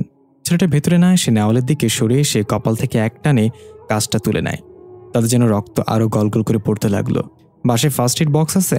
ইমিডিয়েটলি নিয়ে আসুন। নেওয়াল যেন হতভম্ব হয়ে বক্স নিয়ে এসে ছেলেটার হাতে দিল। ছেলেটা খুব দ্রুততার সাথে নেওয়ালের কপালে ব্যান্ডেজ করে দিল। কালকের ব্যাপারটার জন্য আপনাকে ধন্যবাদ জানানো হয়নি। অনেক ধন্যবাদ। নেওয়ালের কথার প্রত্যুত্তরে ছেলেটা কিছু বলল না। চুপচাপ বসা থেকে বেরিয়ে গেল। নেওয়াল বুঝতে পারল না মুহূর্তে কি হলো। নেওয়াল রুমের সবকিছু পরিষ্কার করে বিছানায় বসে আয়নার দিকে তাকালো। এই পছন্দের আয়নাটাকে তার জীবনের কাল হয়ে গেছে। সিদ্ধান্ত নিয়ে নিল সে আয়নাটা আর এখানে রাখবে না। মিস্ত্রি লোক ডাকিয়ে আয়নাটা পুরোটা ভেঙে সরিয়ে ফেলে। এতে কিছুটা আশ্বস্ত হয় সে। আর কখনো হয়তো সে জিনটার ছায়া তার উপর পড়বে না। ভাবতে ভাবতে বেলকনিতে এসে দাঁড়ায় সে। এতদিন পর নিজেকে বেশ হালকা লাগছে। মুক্ত পাখির মতো এদিক ওদিক উড়াউড়ি করতে ইচ্ছে করছে। হঠাৎ চোখ পড়ল তার বরাবর পাশের বেলকনিটায়। সে অদ্ভুত ছেলেটা এখানে দাঁড়িয়ে একা একা বিড়বিড় করছে। নেওয়াল চিন্তায় পড়ে গেল। ছেলেটা এখানে কি করছে? এই যে শুনছেন। ছেলেটা একবার তাকিয়ে চোখ সরিয়ে নিল। কি একটা ভেবে বেলকনি থেকে রুমের দিকে চলে গেল। নেওয়াল ছেলেটার এমন অদ্ভুত আচরণের কারণটা বুঝতে পারল না। মা, কাল একটা ছেলে তোমার খোঁজে এসেছিল। তোমাকে না পেয়ে চলে গেছে। দেখা হয়েছিল আমার সাথে। আমাদের পাশের ফ্ল্যাটটাও ভাড়া নিয়েছে বেশ কিছুদিন আগে। কাল উঠে যাওয়ার কথা ছিল। বাসার মালিক আমার কাছে চাবি দিয়ে গিয়েছিল, সেটা নিতে এসেছিল। কেন, তোর কি পছন্দ হয়েছে নাকি? বলে মিথি আনোয়ার অট্টহাসিতে ফেটে পড়ল। কি সব স্কুল পুরো বাচ্চাদের মতো কথা বলো? খালার কোনো খবর পেলে তুমি? তোর খালাকে পাগলা গারদে পাঠিয়ে দিয়েছে। এত করে বললাম সবাইকে, কেউ আমার কথা রাখিনি। তোর মামারা উপরন্ত আমাকে ধমকেছে। আমার কলিজাটা ঠিরে যাচ্ছে, বিশ্বাস কর। কি থেকে কি হয়ে গেল? ও আমাদের সবার চোখের মনি ছিল। হঠাৎ কি এক পরিবর্তন ওকে আমাদের সবার থেকে দূরে নিয়ে গেছে। নেওয়াল বিছানায় হাত পা মেলে শুয়ে আছে। এতটুকু নড়ার শক্তি নেই তার মধ্যে। তার ওপর ভেসে আছে সেই জিনটা। অন্ধকারে তার চেহারা নেওয়াল দেখতে পাচ্ছে না। তবে এটুকু আন্দাজ করল সে এখন আসল রূপেই নেওয়ালের সামনে উপস্থিত। বিচ্ছিরি হাসিতে বলল, আমার থেকে এত সহজে তোর নিস্তার নেই। আয়না সরিয়ে দিলেও আমাকে তুই তোর থেকে কখনো সরাতে পারবি না। এতদিন আমার ভালো রূপটাই তোকে দেখিয়েছি, কোনো জোর জবস্তি করিনি, কিন্তু তুই সেটাকে গুরুত্ব দিলি না। আমি আজ তোর উপর জোর খাটাবো, শুধু আজ নয়, আজ থেকে প্রতিদিন একটু একটু করে তোকে তিলে তিলে শেষ করব। নেওয়াল বারবার ঠোঁট নাড়িয়ে কিছু বলার চেষ্টা করছে, কিন্তু কোনো আওয়াজই বের হচ্ছে না মুখ থেকে। জিনটা হাসতে হাসতে বলল, আজ কিছু বলতে পারবি না, বাধাও দেওয়ার ক্ষমতা নেই তোর। আমি এখন তোর সাথে শারীরিক সঙ্গম করব, আজ থেকে প্রতি রাত তুই আমার কাছে ধর্ষিত হবি। এটি হচ্ছে তোর গুরুতর শাস্তি। প্রচণ্ড কষ্ট আর যন্ত্রণা দিয়ে তোর সাথে শারীরিক মিলন করব বলে অন্ধকারে হিংস্র চোখগুলো জলজল করে ওঠে। হাতটা নেওয়ালের শরীরের দিকে এগিয়ে আসে, গায়ের ওড়নাটা সরিয়ে নেয় আর ব্যস্ত হয়ে পড়ে তাকে বিব্রস্ত করার, তার শরীরে নখ দিয়ে হাত বোলানোর। নেওয়ালের চোখ বেয়ে পানি ঝরতে থাকে। এই মুহূর্তে তার মনে হচ্ছে কিছু একটা দিয়ে নিজেকে সে নিজে শেষ করে দেয়। হঠাৎ জিনটাকে নেওয়ালকে ছেড়ে দিয়ে সরে গেল। নেওয়াল ছাড়া পেয়ে তাড়াতাড়ি উঠে বিছানা থেকে লাফ দিয়ে নেমে এক কোণায় দাঁড়িয়ে রইল। জিনের প্রতিবিম্বটা জলজল চোখে একবার নেওয়ালের দিকে তাকিয়ে চুপচাপ অন্ধকারে মিলিয়ে যায়। নেওয়াল আলো জ্বালিয়ে ওড়না দিয়ে নিজেকে আবৃত করে হাঁটু গেড়ে মেঝেতে বসে পড়ে। আল্লাহর রহমতে আজ অনেক বড় একটা সর্বনাশের হাত থেকে সে বেঁচেছে। যদি সত্যি জিনটা ওর শ্লীলতাহানি করত ভেবেই ওর চোখ থেকে টপ টপ করে পানি ঝরছে। হঠাৎ টর্চের আলো তার গায়ে এসে পড়ায় সে উঠে ব্যালকনির দিকে যায়। ছেলেটা লাইট বন্ধ করে বলল, দুঃখিত, এত রাতে আপনার ব্যালকনির দরজা এভাবে হাট করে খোলা দেখতে পেয়ে টর্চের আলো ছুড়লাম। নেওয়াল প্রত্যুত্তরে কাঁপা গলায় বলল, ব্যাপার না বলে চলে এলো। তার পুরো শরীর এখনও কাঁপছে, স্বাভাবিকভাবে কথা বলার মতো অবস্থায় নেই সে। আর এটা সে কাউকে বুঝতে দিতে চায় না। ছেলেটা পেছন থেকে ডেকে বলল, আপনার কি কিছু হয়েছে? নেওয়াল থমকে দাঁড়িয়ে হাতের পিঠ দিয়ে চোখ মুখ মুছে ঘাড় ফিরে বলল, কই কিছু না তো। ছেলেটা হয়তো বুঝতে পারলো আর কিছু না জিজ্ঞাসা করে বলল, আপনার বেলকনিটা তো বেশ সুন্দর, অনেক গাছ দিয়ে সাজিয়ে রেখেছেন। আমার বেলকনিটাও সাজাতে চাই, কিন্তু কীরকম গাছ রাখবো, কেমন যত্ন করবো বুঝতে পারি না। আপনি চাইলে আমাকে সাহায্য করতে পারেন। নেওয়াল উৎসুক হয়ে বলল, কাছে একটা নার্সারি আছে, আপনি সেখান থেকে ইনডোর প্ল্যান্ট বা আর্কিড নিয়ে রাখতে পারেন। ছেলেটা একটা ছোট্ট হাসিতে বলল, গাছ কেনার কিংবা পছন্দ করার অভিজ্ঞতা কম, আপনি যদি সময় হয় আমার সাথে গিয়ে পছন্দ করে দিতে পারেন। নেওয়াল সূক্ষ্মভাবে হেসে সম্মতি দিল। ছেলেটার কথা বাড়ালো না, শুভরাত্রি বলে বিদায় নিল। কথা বলে নেওয়ালের মনটা একটু হালকা হলো, কিছুটা প্রশান্তি নিয়ে সে ঘুমোতে গেল। দুদিন আর ছেলেটার সাথে নেওয়ালের দেখা হলো না। নেওয়াল বেশ কয়েকবার বেলকনিতে উকি দিয়েও দেখতে পেল না। বিকেলে নেওয়াল গাছ ছাঁটাই করার সময় ছেলেটা এসে বলল, আপনি কি ফ্রি আছেন, গাছ কিনতে যাব? ছেলেটাকে হুট করে দেখে নেওয়ালের হাত থেকে পছন্দের টপটা পড়ে ভেঙে গেল। তাতে সে একটু চিন্তিত হলো না, কোনো রকমে 5 মিনিটে রেডি হয়ে ছেলেটার সাথে বের হলো। সারা রাস্তায় নেওয়াল আর চোখে কয়েকবার তার দিকে তাকিয়েছে, ততবারই ধরা পড়ে গেছে। ছেলেটার পাশে নিজেকে কেমন যেন ফিকে লাগছে। নেওয়াল নার্সারিতে গিয়ে পছন্দ করে বেশ অনেকগুলো গাছ কিনল। গাছ নিয়ে বাসায় পৌঁছাতে সন্ধ্যা হয়ে গেল। ছেলেটা মুচকি এসে বলল, সামান্য অতিথিয়তা করার সুযোগ পেলে ধন্য হতাম। নেওয়াল ফোনে রিং বাজতে দেখে বলল, অন্য একদিন। মা বারবার ফোন করছে, হয়তো কাজে যাবেন, আমি আসি। ছেলেটা একটা হলুদ পলির প্যাকেট নেওয়ালের হাতে দিয়ে বলল, এটাকে জরিমানা হিসেবে নেবেন না, জানেন তো কিছু ভালোবাসা বিনিময় করা যায়। মিথি আনোয়ার বেরিয়ে যাওয়ার আগে বলল, তোর আয়নাটা তো ভেঙে গেছে, আমি আরেকটা আয়না লাগিয়ে দিয়েছি, নিজের খেয়াল রাখিস। আতঙ্কে নেওয়ালের মুখ লাল বর্ণ ধারণ করে। যে ভয়ানক ভালো লাগা থেকে সে পালিয়ে বাঁচতে চায় তা বারবার কেন তাড়া করে বেড়ায় সে বুঝতে পারে না। এখন কিভাবে নিজেকে বাঁচাবে ভাবতে ভাবতে হলুদ পলির দিকে চোখ পড়ল নেওয়ালের।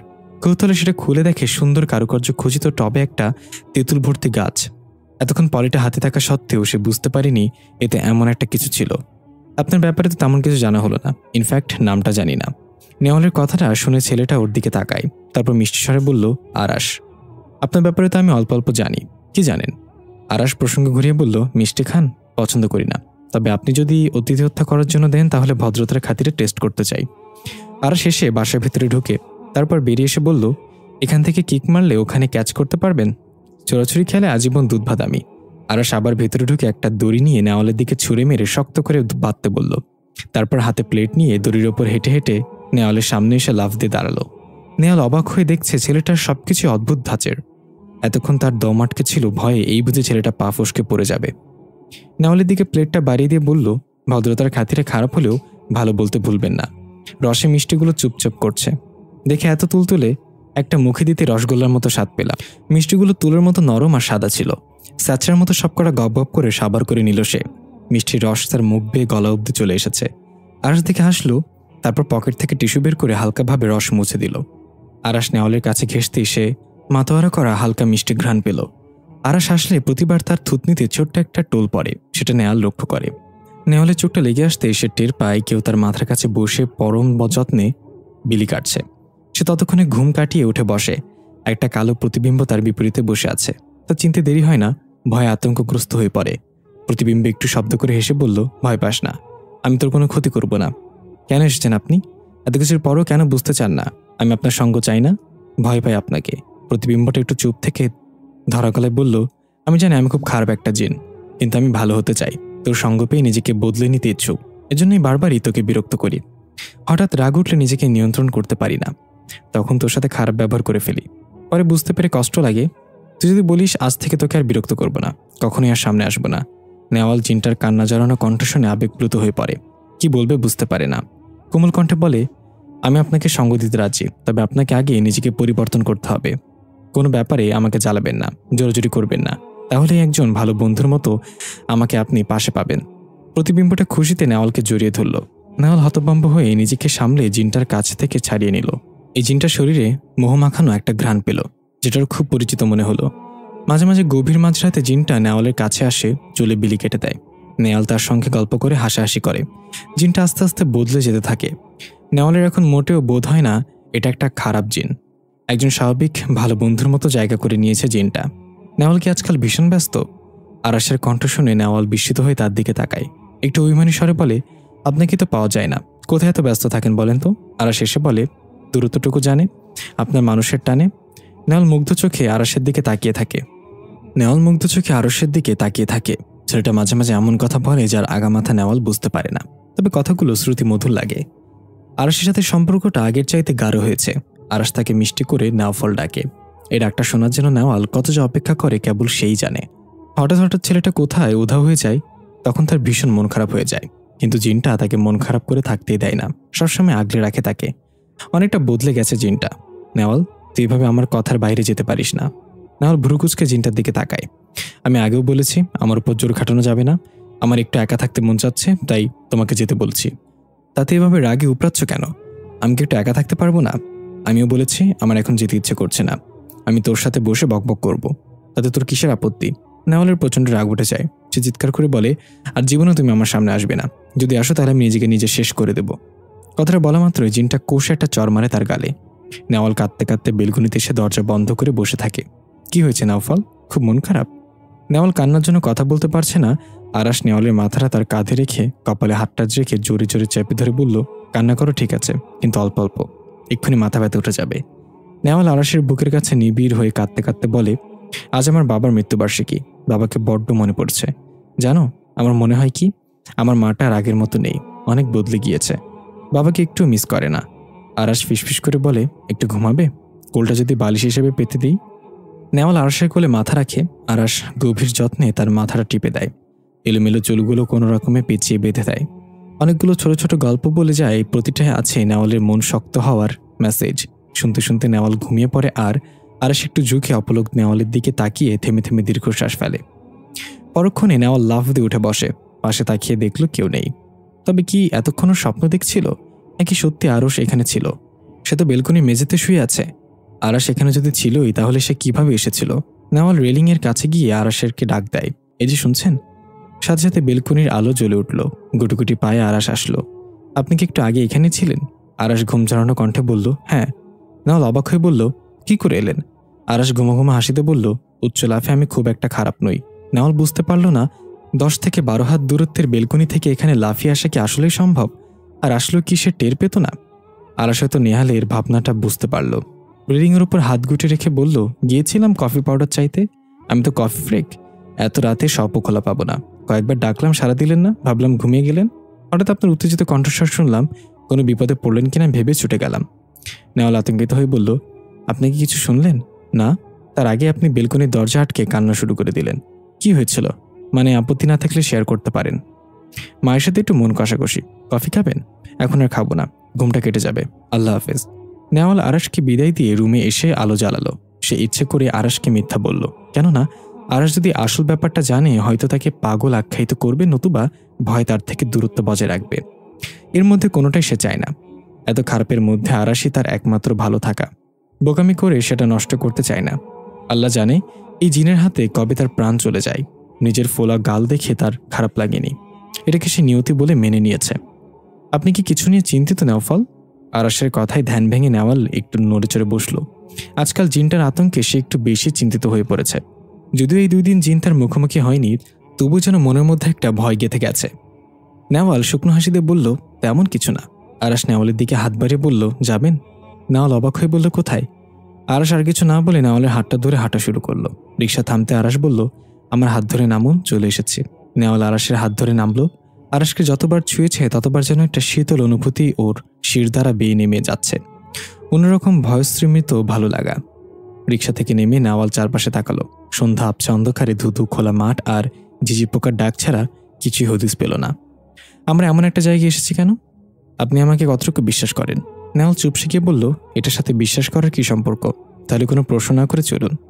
আরাস নেওয়ালের আঙ্গুলের ফুকরে নিজের আঙ্গুল রেখে মাঠের মাঝখান দিয়ে হাঁটতে লাগলো। নেওয়াল একবার আরাসের দিকে তাকাচ্ছে আর একবার চারিদিকে তাকাচ্ছে। এই অন্ধকারে সে ভালো করে পথ দেখতে পাচ্ছে না। আরাস তার হাত ধরে যেভাবে নিয়ে যাচ্ছে সে ওভাবেই পা ফেলে হেঁটে চলেছে। তার খুব ভয় ভয় করছে। আরাসকে বিশ্বাস করে সে কি ভুল করেছে? এই অন্ধবিশ্বাস কি তাকে বিপদের দিকে নিয়ে যাচ্ছে? চারিদিকটা কেমন থমথমে, মাঝে মাঝে কয়েকটা দুর্বা ঘাসের ঝোপ আর পায়ের নিচে বালু ভর্তি মাটি। তার কেন জানি দম বন্ধ হয়ে আসছে। ইচ্ছে করছে উল্টো দিক দিয়ে দৌড়ে পালিয়ে যেতে, কিন্তু আরাসের হাত ছেড়ে কিভাবে পালাবে সে? আপনার হাতে তো কাঁপছে কেন নেউফল? নেওয়ালের গলা দিয়ে কোনো আওয়াজ বের হচ্ছে না ভয়ে। একটা আলোকিত জায়গায় এসে আরাস দাঁড়ালো। নেওয়াল কিছুটা স্বস্তি ফেলে চারিদিকে তাকালো। এখানে ছোট্ট মতো একটা টং খোলা আকাশের নিচে হারিকেনের মৃদু আলোয় কয়েকটা চেয়ার টেবিল পেতে রেখেছে। কোনো কাস্টমার নেই এই টঙে, থাকবে কি করে? খোলা মাঠে এমন একটা টং থাকতে পারে তা অকল্পনীয়। তার মায়ের বয়সে একজন এগিয়ে এসে পরম মমতায় নেওয়ালকে আলিঙ্গন করে গায়ে মাথায় হাত বুলিয়ে দিল। কি খাবি রে বাছা? নেওয়াল এমন একটা কাণ্ডের জন্য মোটেও প্রস্তুত ছিল না। জিজ্ঞাসু দৃষ্টিতে আরশের দিকে তাকালো। গরম গরম পাতলা খিচুড়ি করে দাও তো, খুব খিদে পেয়েছে আমার। মহিলাটি হেসে বলল, বস, আমি আনছি, সময় লাগবে। বেশি সময় হবে না, কোনো রকম সিদ্ধ করে নিয়ে এসো। মহিলাটি হাসতে হাসতে চুলার কাছে চলে গেল। আরাস একটা চেয়ার টেনে নেওয়ালকে বসিয়ে দিল, আর একটা চেয়ার টেনে এনে নেওয়ালও মুখোমুখি বসলো। খুব বেশি ভয় পেয়ে গেছ? ভয় পাওয়ার কোনো কারণ নেই, স্বাভাবিক হও। নেওয়াল চোখ বড় বড় করে আরাসের দিকে তাকিয়ে রইল। ছেলেটাকে এত উৎফুল্লভাবে কথা বলতে সে কখনোই দেখেনি। সব সময় মুচকি হাসলেও কখনো তার মধ্যে উচ্ছ্বাস টের পায়নি। নেওয়ালে খুব ভালো লাগছে আরাসকে এভাবে উচ্ছ্বাসিত হতে দেখে। খুশিতে আরাসের গাল দুটো লাল টমেটো হয়ে গেছে, যা দেখে নেওয়ালের টেনে দিতে ইচ্ছে করছে। মনে বলে সে আরাসের গালটা দুহাত দিয়ে টেনে দেয়। পরক্ষণে বুঝতে পারে সে কি লজ্জাজনক কাজটা করে ফেলেছে। আরাস মুহূর্তে নেওয়ালকে বুকের কাছে টেনে নেয়, কিছুক্ষণ চেপে ধরে রাখে বলিষ্ঠ হাত দিয়ে। নেওয়ালের হৃৎপিণ্ড প্রচণ্ড ডিপ ডিপ করতে থাকে। ভালো লাগায় নাকি ভয় বুঝতে পারে না। আচ্ছা, তুমি কি হৃদস্পন্দন শুনতে পারো? না, সেটা কি সম্ভব? আমি কিন্তু তোমারটা শুনতে পারছি। লজ্জায় নেওয়ালের মুখ লালচে বর্ণ ধারণ করে। সে আরাসের দিকে সরাসরি তাকাতে পারে না। আরাস তাকে ছেড়ে দিয়ে মহিলার দিকে চলে যায়। নেওয়াল ভেবে পায় না তার এমন হচ্ছে কেন। ঘাড় ঘুরিয়ে আরাসের দিকে তাকায়। আরাস মহিলার সাথে দুষ্টমিতে ব্যস্ত। খোলা মাঠের বাতাসে তার এলোমেলো চুলগুলো উঠছে। আরাস সবসময় চুলগুলো এমন এলোমেলো করে রাখে না, তাকে দেখলেই নেওয়ালের ইচ্ছে করে হাত দিয়ে চুলগুলো ঠিক করে দিতে, কিন্তু সাহস হয় না। ইচ্ছেটা দমিয়ে রাখে। আরাস প্লেট ভর্তি খিচুড়ি নিয়ে নেওয়ালের কাছে ফিরে আসে। এখানে চামচের ব্যবস্থা নেই, হাত দিয়েই খেতে হবে। সমস্যা হবে না। খিচুড়িতে আঙুল দেওয়ার পর নেওয়াল বুঝতে পারে খিচুড়িটা যেন উত্তপ্ত আগুন। আরাস নেওয়ালের আঙুলগুলোতে অনবরত ফু দিতে থাকে। হাতের জ্বালায় নেওয়ালের চোখে পানি জমে যায়। আরাস তাদেরকে কিছু না ভেবে আঙুল মুখে ঢুকিয়ে চুষে দেয়। নেওয়াল দ্রুত হাত ছড়িয়ে নেয়। এটা কি করছেন? জ্বালা কমে যাবে এক্ষুনি, আমি খাইয়ে দিচ্ছি। আরাস সে উত্তপ্ত খিচুড়িতে আঙুল দিয়ে লোকমা তুলে নেওয়ালকে খাইয়ে দেয়। নেওয়াল বিস্মিত না হয়ে পারে না। যে খিচুড়িতে সে আঙুল দিতে পারছিল না, আর আরাস কিনা সবলীল ভঙ্গিতে সেটা হাতে তুলে নিচ্ছে। নেওফল, অনেকদিন পর ভালো একটা দিন কাটালাম। আরাস নেওয়ালের কাঁধে মাথা রেখে কথাটা বলল। নেওয়াল উত্তর দিল না। তারও এই একই কথা মনে হচ্ছে। হুডতোলা রিকশায় আরাস বারবার হুডের সাথে বাড়ি খাওয়ায় নেওয়াল তাকে নিজের কাঁধে মাথা রাখতে বলে। আরাসের নিঃশ্বাসগুলো তার ঘাড়ে এসে লাগছে। প্রতিটি নিঃশ্বাস ওর গায়ে কাঁটা দিয়ে তুলছে। নেওয়ালের খুব ইচ্ছা হচ্ছে আরাসের হাতটা বেশ শক্ত করে জড়িয়ে ধরতে, কিন্তু কি সংকোচ তাকে বাধা দিচ্ছে। মনে হচ্ছে এটা ঠিক নয়। আরাস তার খুব ভালো একজন বন্ধু মাত্র, তার প্রতি এভাবে ইমোশন দেখানোটা একদমই উচিত নয়।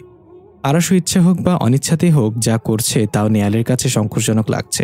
ইচ্ছে করছে এক্ষুনি আরাসের সামনে থেকে পালিয়ে যেতে। এবার থেকে আরাসের কাছ থেকে একটু দূরে থাকাই বাঞ্ছনীয়। তোর আমাকে একটু মনে পড়ে না? অন্ধকার কোণ থেকে ভেসে আসা কণ্ঠস্বর শুনে নেওয়াল চমকে উঠল। রুমে ঢুকে এখনও লাইটের সুইচ চাপেনি সে। এর মধ্যে জিনটার গলা শুনে আর লাইট জ্বালালো না। তুমি এসেছো কেন? আমি আসলেই দুঃখিত, সেদিনের ব্যাপারটা আমি বাড়াবাড়ি করে ফেলেছি। বুঝতে পেরেছো তাহলে? তবে আমি তোমাকে আর সুযোগ দিতে পারবো না। আমি নিজের জীবনে আর কোনো সমস্যা ডেকে আনতে চাই না। তুমি না চাইলে আমি জোর করব না। তবে জানিস, আমার এই 2 দিন মনে হয়েছিল আমরা মারা যাব, তাই আজ শেষবারের মতো তোর কাছে এসেছি। এরপর থেকে হয়তো দেখা হবে না। কথাটা শুনে নেওয়াল চোখ বড় বড় করে ছায়ার দিকে তাকালো। আমি তো ভালো হতে চেয়েছি, তুইও ভালো করতে চেয়েছিস, কিন্তু সেটা আর হওয়া হয়নি। তাই আমাকে বদজিনের আস্তানায় ফিরে যেতে হবে। তোর কাছে মাপ চাইতে এসেছি, মাফ করে দিস। কথাটা শুনে নেওয়ালের খুব খারাপ লাগছে। যাই হোক, এই জিনটা তার খারাপ সময় ভালো বন্ধু হয়ে উঠেছিল, তার একাকিত্বের সঙ্গী হয়েছিল। কেন জানি না এই জিনটার চলে যাওয়া মেনে নিতে কষ্ট হচ্ছে। আমি যদি তোমাকে যেতে বারণ করি তারপরও কি যাবে? অপর প্রান্ত থেকে কোনো উত্তর এলো না। নেওয়ালের মনটা খারাপ হয়ে গেল। সত্যি কি জিনটা চলে গেছে? নেওয়ালের প্রত্যুত্তরের অপেক্ষা না করে সে এখান থেকে বিদায় নিয়েছে। নেওয়ালের বারবার জিনটার কথা মনে পড়ছে। জ্বালানোগুলো কি আসলেই মিস করছে ও? নেওয়ালের ফোন বাচ্চার স্ক্রিনে আরাসের নাম শো করছে। নেওয়াল দেখেও রিসিভ করলো না। কলটা বাজতে বাজতে কেটে গেল। আরও কয়েকবার বাজার পর কল আসা বন্ধ হয়ে গেল। নেয়াল উদাস দৃষ্টিতে আয়নার দিকে তাকায়। এখন তার একটু একা থাকতে ইচ্ছে হচ্ছে। নেওয়ালকে বেলকনিতে একা বসে থাকতে দেখে আরাস ডাক দেয়। নেয়াল আরাসকে দেখে চলে যেতে চায়। আপনি কি কোনো কারণে আমার উপর রেগে আছেন? আরাসের কথার প্রত্যুত্তরে নেওয়াল নাসূচক বাক্যে মাথা নাড়ায়। আরাস এবার একটু উত্তেজিত হয়ে বলল, তাহলে ফোন কেটে দিচ্ছেন কেন? এড়িয়ে যাচ্ছিলেন কেন? আসলে আমি একটু একা থাকতে চাচ্ছিলাম। আচ্ছা, আমি আসি তাহলে। আরাসের উত্তরে অপেক্ষা না করে নেওয়াল বাসে ঢুকে যায়। আরাস উদাস দৃষ্টিতে ওই দিকে তাকিয়ে থাকে আর ভাবে, নেওয়াল কি তার সত্যিটা জেনেই তাকে এড়িয়ে যাচ্ছে? যদি তাই হয় তবে নেওয়ালকে আর বিরক্ত না করাই শ্রেয়। নিজেরও যথেষ্ট শক্ত হওয়া উচিত। মা, আমি খালামণিকে দেখতে যাব। মিথি আনোয়ার চমকে উঠে বলল, হঠাৎ ওর কাছে কেন? ও এখন স্বাভাবিক অবস্থায় নেই, তাও তোর নানা জোর করে পাগলাগারদ থেকে নিয়ে এসেছে। কোনো প্রয়োজন নেই যাওয়ার। মা, বারণ করো না প্লিজ। খালামণির কথা অনেক মনে পড়ছে, আর অনেকদিন নানা বাড়িতেও যাওয়া হয়নি। একবার ঘুরে আসলে মন্দ হবে না। নেওয়াল সিটে মাথা এলিয়ে দিয়ে ইয়ারফোন কানে গুজে চোখ বুজে বসে আছে। বাসের জানালা দিয়ে হু হু করে শীতল বাতাস আসছে। অনেকদিন পর কিছুটা স্বস্তি কাজ করছে তার মধ্যে। পাশে কারোর বারবার গলার ঝাড়ার শব্দে বিরক্ত হয় নেওয়াল। চোখ খুলে বিরক্ত সুরে কিছু বলার আগে আরাসকে তার পাশে দেখে ভীষণ অবাক হয়। আরাস মুচকি এসে বলল, আপনাকে একা ছাড়তে ইচ্ছে হলো না। এদিকে রাতে 2 যাত্রার বাস ভ্রমণের লোভটাও সামলাতে পারলাম না। নেওয়াল বুঝতে পারলে না সে কি খুশি হবে নাকি আরো বেশি বিরক্ত হবে। ছেলেটা বাচ্চাদের চাহনিতে তার দিকে এমনভাবে তাকিয়ে আছে যে রাগ বা বিরক্ত কিছুই আসছে না। আপনি কোথায় যাচ্ছেন? আপনার সাথে নিতে আপত্তি আছে? তাহলে বাস থামিয়ে রিক্সা নিয়ে আপনার পিছু পিছু চলে যাই। নেওয়াল কিছু না বলে একটু মুচকি হাসলো। এই সময় বাস ব্রেক কষতেই আরস হালকাভাবে নেওয়ালের হাতটা ধরল, আর নিজেরও কেমন জানি অস্বস্তি হচ্ছে কাজটায়। তার উপর নেওয়াল চোখ বড় বড় করে তাকায় তার দিকে। হেল্পার এসে সব যাত্রীর উদ্দেশ্যে বলল, বাস আর আগে যাইব না, সবে মালপত্র নিয়ে নাইমা যান। আগে একখানে স্টেশন আছে, ওইখান থেকে নতুন বাস ধরেন। সব যাত্রীরা হেল্পার আর ড্রাইভারের সাথে ঝগড়া শুরু করলো। নেওয়াল জানালা দিয়ে একবার বাইরের দিকে দৃষ্টি নিক্ষেপ করলো। বাইরে ভীষণ ঘুটঘুটে অন্ধকার। জায়গাটা ভীষণ নির্জন আর চারপাশে ঢালু ঝোপালো জঙ্গল। ঝগড়া না পেরে উঠতে পেরে হেল্পারকে গালি দিতে দিতে যাত্রীরা এক এক করে নেমে গেল। আরাসও নেওয়ালের হাত ধরে নেমে এলো। সে লক্ষ্য করলো নেওয়াল হাতটা থেকে থেকে কাঁপুনি দিচ্ছে। ভয় পাচ্ছেন? এভাবে এত রাতে নির্জন রাস্তায় নামিয়ে দিয়ে গেল, ভয় তো হচ্ছেই। আপনার ভয় করছে না? আপনি ভয় পেলে আমারও করবে। চলুন আপাতত হাঁটতে থাকি। সামনে যদি সত্যি স্টেশন থাকে তাহলে বাস পেয়ে যেতে পারি। নেওয়ালের ভীষণ ভয় লাগছে। আশেপাশে থাকা কোনো যাত্রীকে তার ঠিক লাগছে না। তার উপর জঙ্গল থেকে ঝিঝি পোকার ডাকের সাথে অদ্ভুত অদ্ভুত সব শব্দ ভেসে আসছে। এখন তার একমাত্র ভরসার জায়গা হচ্ছে আরাস। কিছু না ভেবে সে জড়সড় হয়ে আরাসের কোণের উপরের অংশ জড়িয়ে ধরল। আরাস নেওয়ালের দিকে না তাকিয়ে ফোনের ফ্ল্যাশ লাইট জ্বালাতে হাঁটতে থাকলো। তাকালে পাছে নেওয়াল লজ্জা পেয়ে হাত ছেড়ে দেয় এই ভয়ে। প্রথমবার নেওয়াল স্বেচ্ছায় তাকে স্পর্শ করেছে, অনুভূতিটা প্রকাশ করার মতো নয়। নেওয়ালের পায়ের সাথে পিচ্ছিল কিছু একটা বেঁধে যায়। সে ফ্লাশ তাক করে দেখে কুচকুচে কালো একটা সাপ। ভয় চিৎকার করে আরসকে জড়িয়ে ধরে। আরস সাপটাকে দেখে একটু থেমে যায়। কিছু না বলে নেওয়ালকে কোলে তুলে দ্রুত দৌড়াতে থাকে। নেওয়াল অবাক হয়ে ব্যাপারটা বুঝতে চেষ্টা করে। খানিকটা দূরে আসার পর 4 মোড়ের মাথায় এসে দাঁড়ায়। নেওয়াল কোল থেকে নেমে বলে, আপনি কোথায় চলে এলেন? কোন রাস্তা দিয়ে গেলেন? স্টেশনটা পাবো? আরাস চারপাশে তাকায়, কোনো যাত্রীকে দেখতে পাচ্ছে না। নেওয়ালের হাত ধরে বলে, একদম ভয় পাবেন না। যাই হোক, পেছনেও তাকাবেন না। কিছুক্ষণ হাঁটার পর ওরা আবার একই জায়গায় ফিরে এলো। একে একে সব রাস্তা দিয়ে যাবার পর আবার একই জায়গায় ফিরে আসে তারা। আমরা তো বারবার একই জায়গায় ফিরে আসছি, কি হচ্ছে বলুন তো? আরস কিছুক্ষণ চিন্তা করে তারপর নেওয়ালকে একটু দাঁড়াতে বলে জঙ্গলে ঢুকে যায়। নেওয়ালের প্রচণ্ড রাগ হলো। এমন একটা জায়গায় একা ফেলে আরাস চলে যেতে পারলো? চারপাশে কারোর অস্তিত্ব টের পাচ্ছে সে। ভয় জড়সড় হয়ে পিছু নামতে থাকে সে। এর মধ্যে আরাস ফিরে আসে। নেওয়ালকে বুকের কাছে শক্ত করে জড়িয়ে ধরে ফিসফিসে করে বলে, যতক্ষণ চোখ খুলতে বলবো এভাবে চোখ বন্ধ করে থাকবেন। কিন্তু কেন? আমাকে বিশ্বাস করেন তো? নেওয়ালকে উপর করে কোলে তুলে নেয় আরাস। নেওয়ালের এই কাজগুলো ভীষণ অস্বস্তিজনক লাগছে, কিন্তু কেন জানি বাধা দিতে পারছে না। কিছুক্ষণ কেটে গেল। আরাস নেয়ালকে কোল থেকে নামিয়ে একটা খোলা ছাউনির সিটে বসালো। নেয়াল বিস্মিত হয়ে বলল, আপনি পথ খুঁজে পেলেন কি করে? আমি তো কিছু টের পেলাম না। ওসব কথা এখন থাক। এই বাজারের দোকানপাট সব বন্ধ হয়ে গেছে, আপাতত রাতটা এখানেই বসে কাটাতে হবে, সমস্যা হবে না তো? নেওয়াল আরাসের চোখের দিকে তাকিয়ে বলল, আপনি পাশে থাকলে কিচ্ছু হবে না। এদিকে নেওয়ালের খুব অশান্তি লাগছে, ক্ষুধায় পেটে চোচো করছে। আরাস নেওয়ালকে এভাবে উসখুস করতে দেখে জিজ্ঞাসা করে। নেওয়াল আরাসকে বলতে চায় না, কেননা এমনিতেই নির্জন জায়গা, ওরা ঝামেলায় ফেসে আছে। আরাস কিছু না বলে ছাউনি থেকে বেরিয়ে যায়। নেওয়ালের মেজাজ খারাপ হয়ে যায়। পরপর 2 বার আরাস এমন করলো। আরাসের মতো দায়িত্ববান ছেলের কাছ থেকে এটা আশা করেনি। আরাস বলল, আমি দায়িত্ব পালনে কখনো পিছপা হই না। আরাসের পাশে বসে থাকতে দেখে নেওয়াল অবাক হয়।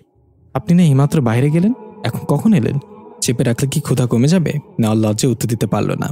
আরাস পকেট থেকে বিরিয়ানি বের করে নেয়ালকে খাইয়ে দিল। বিরিয়ানি মুখে দিয়ে সে বুঝতে পারল বিরিয়ানির স্বাদ আর ঘ্রাণ পুরো আলাদা এবং অনন্য। এই সময় বিরিয়ানি পেলেন কোথায়? এ কি, আপনি খাবেন না? আরাস বোতলের পানি দিয়ে হাত ধুয়ে নিয়ে বলল, ক্ষুধা নেই। সকাল হতে এখনও 3 থেকে 4 ঘন্টা বাকি। আপনি নিশ্চিন্তে আমার কাঁধে মাথা রেখে ঘুমান, পাহারা দেওয়ার দায়িত্ব আমার। নেয়াল আরাসের হাত থেকে প্যাকেটটা কেড়ে নিয়ে বিরিয়ানির হাতে তুলে নিয়ে আরাসের গাল চেপে মুখে ঢুকিয়ে দেয়। আরাস ঘটনায় হতভম্ব হয়ে গেলেও পরক্ষণে স্বাভাবিক হয়ে নেওয়ালের মাথাটা কাঁধে রেখে দেয়। নেওয়াল পরম নিশ্চিন্তে চোখ বুজে শান্তি অনুভব করে। আরাস নিজের কোলের কাছে নেওয়ালের হাত টেনে শক্ত করে 2 হাত মুঠোয় পুরে নেয়। ওই পোলা মাইয়া, তোমরা এখানে কি করো?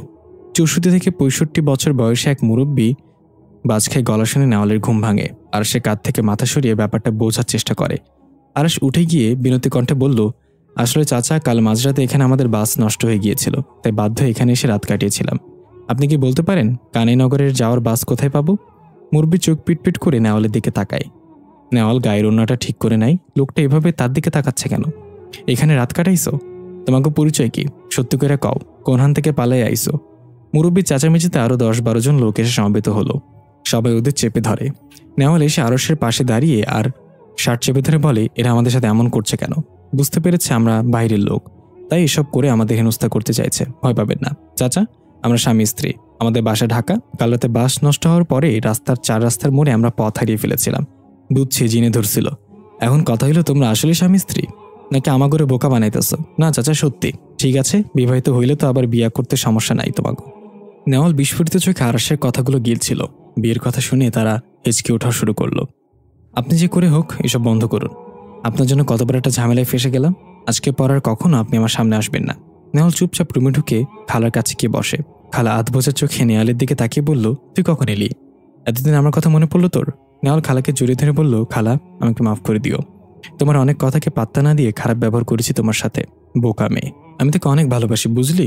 নেওয়ালে না নিয়ে এসে নেওয়ালকে ডেকে নিয়ে গেল। বারবার করে বারণ করলেন, তোর খালার সাথে জিন আছে, ঘন ঘন ওর কাছে যাবি না। তোর মায়ের কথার বিরুদ্ধে খালাকে দেখতে এসেছিস ভালো কথা, কিন্তু এখন আমার কথা শুনে চল, নাহলে জিনের আছর পড়ে যাবে। নেওয়াল উপহাসের হাসিতে ভাবল, এমনিতেই জিনের আছর আমার জীবন পরিপূর্ণ, কিন্তু আমি যা জানতে এসেছি সেটা আমাকে জানতে হবে। নেওয়াল পাটাতনের উপর বসে চা খেতে খেতে দীর্ঘ নিঃশ্বাস ফেলছে। এক অপরাধবোধ তাকে ক্রমশ গ্রাস করছে। আরশের সাথে বাজে ব্যবহার করে রাস্তায় একা ফেলে আসাটা তার মোটেও উচিত হয়নি, কিন্তু কি আর করার ছিল। 4 কাপ পাটাতনে রেখে উঠান থেকে বাড়ির ভেতরে ঢুকে নেওয়াল। খালা ঘরের দিকে যেতেই বড় মামিকে তাকে আটকে দেয়। কিরে নেওয়াল, আসার পর থেকে খালি খালারই খোঁজ নিস, আমরা বুঝি কেউ না? তাই কেন হবে মামি? খালা তো অসুস্থ, তাছাড়া সারাদিন বদ্ধ ঘরের এক কোনায় পড়ে থাকে।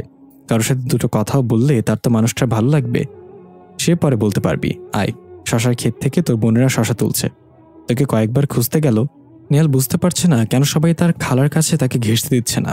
খালা থেকে কিছু কথা জানা ভীষণ জরুরি, সেজন্যই এত দূর থেকে এখানে ছুটে আসা। ব্যাপার না, এভাবে আর কতক্ষণ তাকে আটকাবে সবাই। নেওয়ালের নানু কিছুটা ফিসফিস স্বরে বলল, খালার কাছে এত ঘেঁষিস না, ওর সাথে জিন আছে, ওর থেকে যত দূরে থাকবি ততই ভালো। অন্য সময় হলে নেওয়াল প্রতিবাদ করে বলতো, তোমরা আগের যুগেই রয়ে গেছো, জিন কখনো মানুষের সাথে থাকতে পারে? কিন্তু ভাগ্যক্রমে সেও এই একই পরিস্থিতির শিকার, তাই নানুকে কিছু বলতে পারে না। টেবিলের উপর জলজল করতে থাকা কুপির আলোর দিকে তাকিয়ে বলল, এতদিন খালা কোথায় ছিল নানু? এটা কি তোর খালা কাউরে কইছে? আমি তো প্রথম ভাবছিলাম জিনের আসর কইরা নিয়ে মাইরা ফেলাইছে, কিন্তু ঘটনা তো প্যাঁচ খায় গেছে যখন বুঝছি হেই ক্যান বিয়ার আসর থেকে পালাইছে। এর আগে কিছুই হয় নাই, সবাই নিশ্চিত হইছে মাইয়া নাগরের লাগে ভাগছে। সারা গায়ে কি যে হিরিক পড়ছিল, ওই কথা মনে উঠলে মনটা চায় এখনই গলা টিপ্পা মাইরা ফেলাই। জিনের আছরের কথা কেন ভাবলি? তোর খালার উপর জিনের আছর ছিল এটা আমি বুঝতে পারছিলাম, যদিও তোর খালার জায়গাইতে হাইসা উড়াই দিছিল। তুই ক, রাতের বেলা কোনো ভালো মাইয়া পুকুর পাড়ে বৈশাখ খিলখিল করে হাসে, আয়না দেখা সাজে আর বিড়বিড় করে? নেওয়াল চমকে যায়। তার মতো খালো কি এমন জিনের চক্করে পড়েছিল? ঢোক গিলে বলে, একবার খালা কাছে যাই নানু, এমন যাইয়া লাভ নেই, এই ঘুমাই। ডাক্তারে তার হাইডোজের ঘুমের ওষুধ দিছে, সন্ধ্যায় খাওয়ায় দিছি। নেওয়াল হতাশ হয়ে খালার রুমের সামনে গিয়ে দাঁড়ায়। সত্যি খালা গভীর ঘুমে আচ্ছন্ন। খাওয়ার পর শোয়ার জন্য রুমে ঢুকতে চোখে পড়ে রুমের এক কোণে পড়ে থাকা পর্দার বড় আয়নাটা। সে আয়নার সামনে থেকে পর্দাটা সরিয়ে ফেলে। অনেকদিন পর রাতে সে আয়নায় নিজের প্রতিচ্ছবি দেখছে। কেন জানি মনে হচ্ছে এক্ষুনি তার প্রতিবিম্বটা নড়ে উঠবে। জিনটা যে গেল এতদিন আর তার মুখোমুখি হলো না, ভাবতেই তার প্রতিবিম্বটা নড়ে উঠল আর ভয়ানক রূপ ধারণ করে কিছু একটা বলে উঠল। নেওয়াল ভয় চিৎকার দেওয়ার আগে সব স্বাভাবিক হয়ে যায়। ভয় কয়েক সেকেন্ডে তার বুক ডিপ ডিপ করছে। একটু স্বাভাবিক হয়ে সে আয়নাটা পর্দায় ঢেকে দিয়ে লাইট নিভিয়ে দিতেই বুঝতে পারে তার বিছানার উপর কেউ বসে আছে। তার চিনতে দেরি হলো না ছায়াটাকে। এতদিন বাদে সে জিনটা ফিরে এসেছে। ফিরে এলে তাহলে চেয়েছিলে নাকি? নেওয়াল উত্তর করে না। অবশ্য এতদিন তার খারাপ লেগেছিল জিনটার জন্য, এটা যে সে আর স্বীকার করতে পারে না। ফিরে এলে কেন? আমি আবার ভালো হওয়ার সুযোগ চাই। আর কেন সুযোগ চাও? আমি বারবার তোমাকে সুযোগ দিতে নিজের জীবনটাকে জাহান্নাম বানাতে চাই না। এখন তোমাকে আমার আর বিশ্বাস হয় না। তুমি অনেক খারাপ একটা জিন, যে কোনো সময় রাগের মাথায় আমার ক্ষতি করে ফেলবে, দুবারও ভাববে না। আমি তোমার অভিযোগ মেনে নিচ্ছি, তাও আমি একটা সুযোগ চাই। নেওয়াল চুপ করে রইল। ছায়াটা হঠাৎ তার ঠান্ডা বলিষ্ঠ হাত দিয়ে নেওয়ালের হাত দুটো জড়িয়ে ধরল। কেমন একটা মায়া জড়ানো ধরগড়ায় বলল, আমি তোমাকে এতদিন নিজের সম্পর্কে কিছু বলিনি, আজ বলবো, তোমার সামনে আসবো। তারপর যদি তোমার মনে হয় আমি তোমার জন্য ক্ষতিকর, চুপচাপ এখান থেকে চলে যাব। জিনটা একটু থেমে বলতে লাগলো, আমার মা আমার অল্প বয়সে পরক্রিয়া করে আমার বাবাকে ফেলে চলে যায়। বাবা ও মা চলে যাওয়ার পর কেমন জানি একা হয়ে যায়। আমার দিকে তার নজর দেওয়ার সময় ছিল না। একদিন সে নিখোঁজ হয়ে গেল, কোথায় তাকে খুঁজে পেলাম না। বাবা মা হারা আমি একাই আয়নায় বসবাস করা শুরু করলাম। সেখানকার বদ আর কারিন জিন থেকে শিখলাম হিংস্রতা। এখন তুমি বলো, এখানে আমার দোষটা কোথায়? বাবা খুব শখ করে নাম দিয়েছিল আশেক। এখন সবাই এই একটা নামেই চেনে, জিন্নাত, খারাপ জিন। নেওয়ালের খুব খারাপ লাগছে জিনটার কথা শুনে।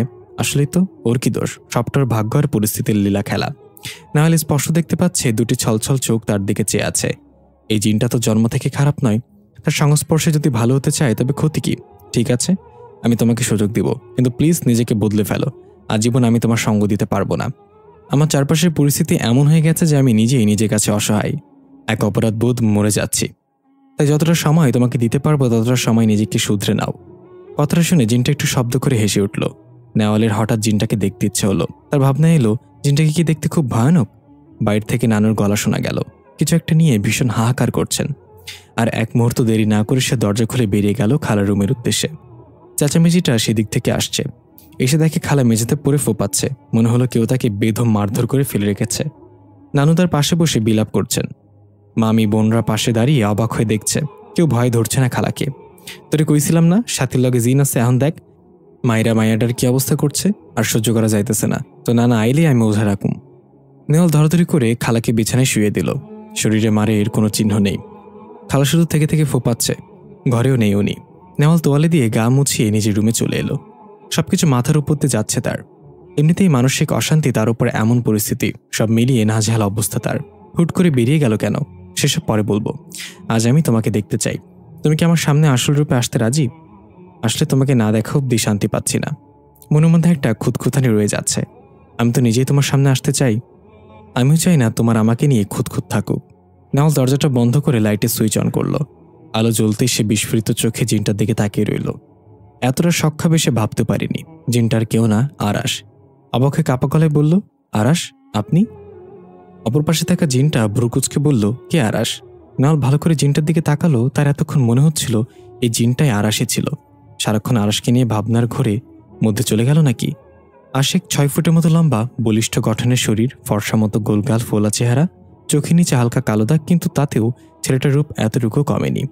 চুলগুলো ফরেনারদের মতো কালার করা, কপালের বাপাশে একটা ছোট্ট কাটা দাগ। পিচ রঙের পাঞ্জাবি আর সাদা পায়জামা পরিহিত জিনটাকে কেউ মানুষ ভেবে ভুল করতে বাধ্য। নেওয়াল ঢোক গিলে জিজ্ঞাসা করে, তুমি সত্যিই জিন? আমার তোমাকে একজন সাধারণ ছেলে মনে হচ্ছে। নেওয়ালের কথা শুনে আশেক হো হো করে হেসে উঠল। আজকের হাসিটা মোটেও বিচ্ছিরি লাগছে না নেওয়ালের। একজন জিনের চালচলন গড়ন কখনো মানুষের মতো হতে পারে, এটা তার বিশ্বাস করতে কষ্ট হচ্ছে। আশেক নেওয়ালের খুব কাছাকাছি এসে চোখের দিকে তাকিয়ে হালকাভাবে তার হাতটা ধরে। নেওয়ালের পুরো শরীর কাঁপছে। ভয় নাকি আশঙ্কায় সেটাও নিজেও জানে না। আশেক হেসে বলল, এটাই আমার আসল রূপ। কেন খারাপ জিনরা দেখতে ভালো হতে পারে না? নেওয়াল উত্তর দিতে পারে না। কোনোরকম অস্ফুট স্বরে বলল, তুমি এখন যাও, আমার অস্বস্তি হচ্ছে। আশেক কাঁধ উঁচিয়ে বলল, ঠিক আছে চলে যাচ্ছি, কিন্তু তুমি আমাকে এখন কথা দাও, আমি তোমার থেকে আর কখনোই আলাদা করবে না। আমি তো বললাম, আমি তোমাকে সুযোগ দিলাম, সেটা আমি শুনেছি, কিন্তু আমি চাই তোমার কাছ থেকে আর কখনো আলাদা না হতে। এই কথাটা তুমি এখন আমাকে দাও। দেখো আশিক, আমি কিছুক্ষণ আগেও বলেছি তোমাকে আজীবন সঙ্গ দেওয়া আমার পক্ষে সম্ভব নয়। তুমি একজন জিন, আমি একজন মানুষ, আমাদের আলাদা গণ্ডি রয়েছে। তবু আমি যতদিন পারবো তোমাকে সঙ্গ দেওয়ার চেষ্টা করব, আর সেটা তুমি পুরোপুরি ভালো হওয়া পর্যন্তই। তাই এই ব্যাপারে আমাকে আর জবরদস্তি করো না। আশিক ঠোঁট বাঁকিয়ে বলল, ঠিক আছে, তুমি যখন আমাকে কথা দিতে পারছো না, আমিও এখান থেকে সরছি না। এখন এই ধরনের আচরণ করা মানে আমাকে জোর করা। আমি বারবার বলেছি আমাকে কোনো ব্যাপারে জোর করা চলবে না। আমি তোমার ঘরের বউ না যে তোমার সব কথা আমাকে মেনে চলতে হবে। আশিক নেওয়ালের দিকে আরো গাঢ় হয়ে বলল, সমস্যা কি, বানিয়ে নিব। নেওয়াল কপাল কুঁচকে বলল, মানে কি? আর তুমি কি এখন আমাকে জোর করবে? মোটেও না, তবে কথা আদায় করে ছাড়বো, বলে নেওয়ালকে কোলে তুলে নিয়ে দরজা দিয়ে বের হয়ে এক পলকে উঠোনে শূন্যে ভাসতে লাগলো। নেওয়াল আশিকের এই কর্মকাণ্ডে হতভম্ব। রেগে গিয়ে বলল, এসব কি ধরনের পাগলামি? আমাকে নামাও বলছি। আমি কিন্তু চিৎকার করব। করলে বাড়ির সবাই এসে দেখবে তুমি একা একা শূন্যে ভাসছো। এবার ওনারা বলবে তোমাকে জিনে ধরেছে, ওঝা ডেকে তোমাকে হেনস্থা করে সোজা বাড়ি পাঠিয়ে দিবে, কিংবা বদ্ধ ঘরে আটকে রাখবে। এখন তুমি সিদ্ধান্ত নাও, চিৎকার করবে নাকি আমার কথা মেনে নেবে? নেওয়াল বাধ্য হয়ে হ্যাঁ সূচক বাক্যে মাথা নাড়ায়। আশিক তাকে মাটিতে নামিয়ে অদৃশ্য হয়ে যায়। এক দৃষ্টিতে খালার দিকে তাকিয়ে আছে নেওয়াল, কিন্তু তাতে খালার কোনো ভাবগতি নেই। সে চুপচাপ বসে আঙুল দিয়ে বেতের চাটাই খুঁটছে। তার পরনের শাড়ি আর চুলের খোপা এলোমেলো হয়ে গেছে। থেকে থেকে অস্ফুট স্বরে কি যেন বিড়বিড় করছে। নেওয়াল নরম কণ্ঠে প্রশ্ন করে, খালা, তুমি আয়নার জিন সম্পর্কে আর কি কি জানো? খালা এক পলক নেওয়ালের চোখে চোখ রাখে, তারপর হাসতে হাসতে বলে, আয়নার জিন খুব খারাপ, অনেক খারাপ। এদের বিশ্বাস করিস না বিশ্বাস। ব্যাস, এটুকু বলে আবার মুখ গোমরা করে বসে রইল। কেন? ওরা কি করেছে? তুমি কি ওদের চিনো? খালা চোখ পিটপিট করে এদিক সেদিক তাকিয়ে কি সব বিড়বিড় করতে থাকে, যার কিছুই নেওয়াল বুঝতে পারে না। নেওয়াল বুঝলো খালেককে এই সম্পর্কে আর কিছু জিজ্ঞাসা করে লাভ নেই। কাল রাতের পর থেকে সে অদ্ভুত আচরণ করছে। এটাকে মানসিক সমস্যা বলা যায়? কাল রাতে তোমার কি হয়েছিল? আতঙ্কে খালার মুখ ছোট হয়ে যায়। কিছু একটা বলতে চাই ভয়ে ভয়ে, ঠিক সেই সময় উনি মেঝেতে শুয়ে গিয়ে মৃগী রোগীর মতো ছটফট করতে থাকে। মুখ দিয়ে সাদা ফেনা বের হয়ে বেয়ে বেয়ে মেঝেতে পড়ে। নেওয়াল ভয় পেয়ে বাড়ির অন্য সবাইকে ডাকে। বিকালের দিকে ওঝা আসে। সাথী খালাকে তার সামনে বসিয়ে রাখা হয়েছে। সে আগের মতো আপন মনে বিড়বিড় করছে। ওঝা তার কাজ শুরু করে দেয়। প্রথমে ঝাঁটা দিয়ে পিটায়, তারপর শুকনো লঙ্কা পুড়িয়ে নাকের কাছে ধরে রাখে। খালা ভীষণ ছটফট করছে, তা দেখে নেওয়ালের খুব খারাপ লাগছে। সে সব বন্ধ করার তাগাদা দেয়, কিন্তু কেউ তার কথা আমলে নেয় না। এই সময় কেউ আচমকা তার হাত টেনে পুকুরের পাড়ের তাল গাছের নিচে নিয়ে যায়। নেওয়ালের হাত ছাড়ানোর চেষ্টা করে বলল, এসব কি হচ্ছে আশিক? আশিক তার সামনে দৃশ্যমান হয়ে জিজ্ঞাসা করে, সেটা তো তোমাকে জিজ্ঞাসা করা উচিত। এই বাজে পরিবেশে তুমি কি করছো? বাসায় ফিরে যাচ্ছ না কেন? আমি একটা জরুরি কাজে এসেছি। তাছাড়া কিছুদিন বাসার বাইরে থাকলে মন ভালো থাকবে ভেবে এসেছি। এখনকার পরিস্থিতি আমার ঠিক লাগছে না। তুমি তাড়াতাড়ি বাসায় ফিরে যাও। তুমি তো ঘাবড়াচ্ছ কেন? তুমি কি জানো খালার সাথে কি হচ্ছে? আশিক চুপ করে যায়। তারপর নেওয়ালের চোখে চোখ রেখে বলল, যেটা হচ্ছে সেটা তুমি দেখতে পাচ্ছ। এইসবের সাথে আমার কোনো সম্পৃক্ততা নেই। তবে এটা আমার অজানা নয় তুমি এখানে কেন পড়ে আছো। নেওয়াল চমকে ওঠে। আশিক কি সত্যি বুঝতে পেরে গেল যে তার ব্যাপারে জানার জন্য তার এখানে খালার কাছে ছুটে আসা? বিশ্বাস করো না, ভালো কথা। একজন ভালো সঙ্গী হিসেবে অবিশ্বাসও করো না। ফিরে চলো এখান থেকে। এখানে খারাপ কিছুর অস্তিত্ব আছে যেটা আমি টের পাচ্ছি, আর আমি চাই না তোমার কোনো ক্ষতি হোক। আমাকে ভরসা করো। নেওয়াল মনে মনে কিছু একটা ভেবে নেয়। এখন তার আশিকের কথা শুনে ফিরে যাওয়াই শ্রেয়। কিছু তো একটা গন্ডগোল আছে যেটা এক্ষুনি উদ্ঘাটন করা সম্ভব নয়। আপাতত আশিকের কথার উপর ভরসা করে ফেরার সিদ্ধান্ত নিল সে। নেওয়াল কফি হাতে বেলকুনিতে দাঁড়িয়ে আছে, আর মনে অনেকগুলো ঘটনা পরিস্থিতির যোগসূত্র মেলানোর চেষ্টা করছে।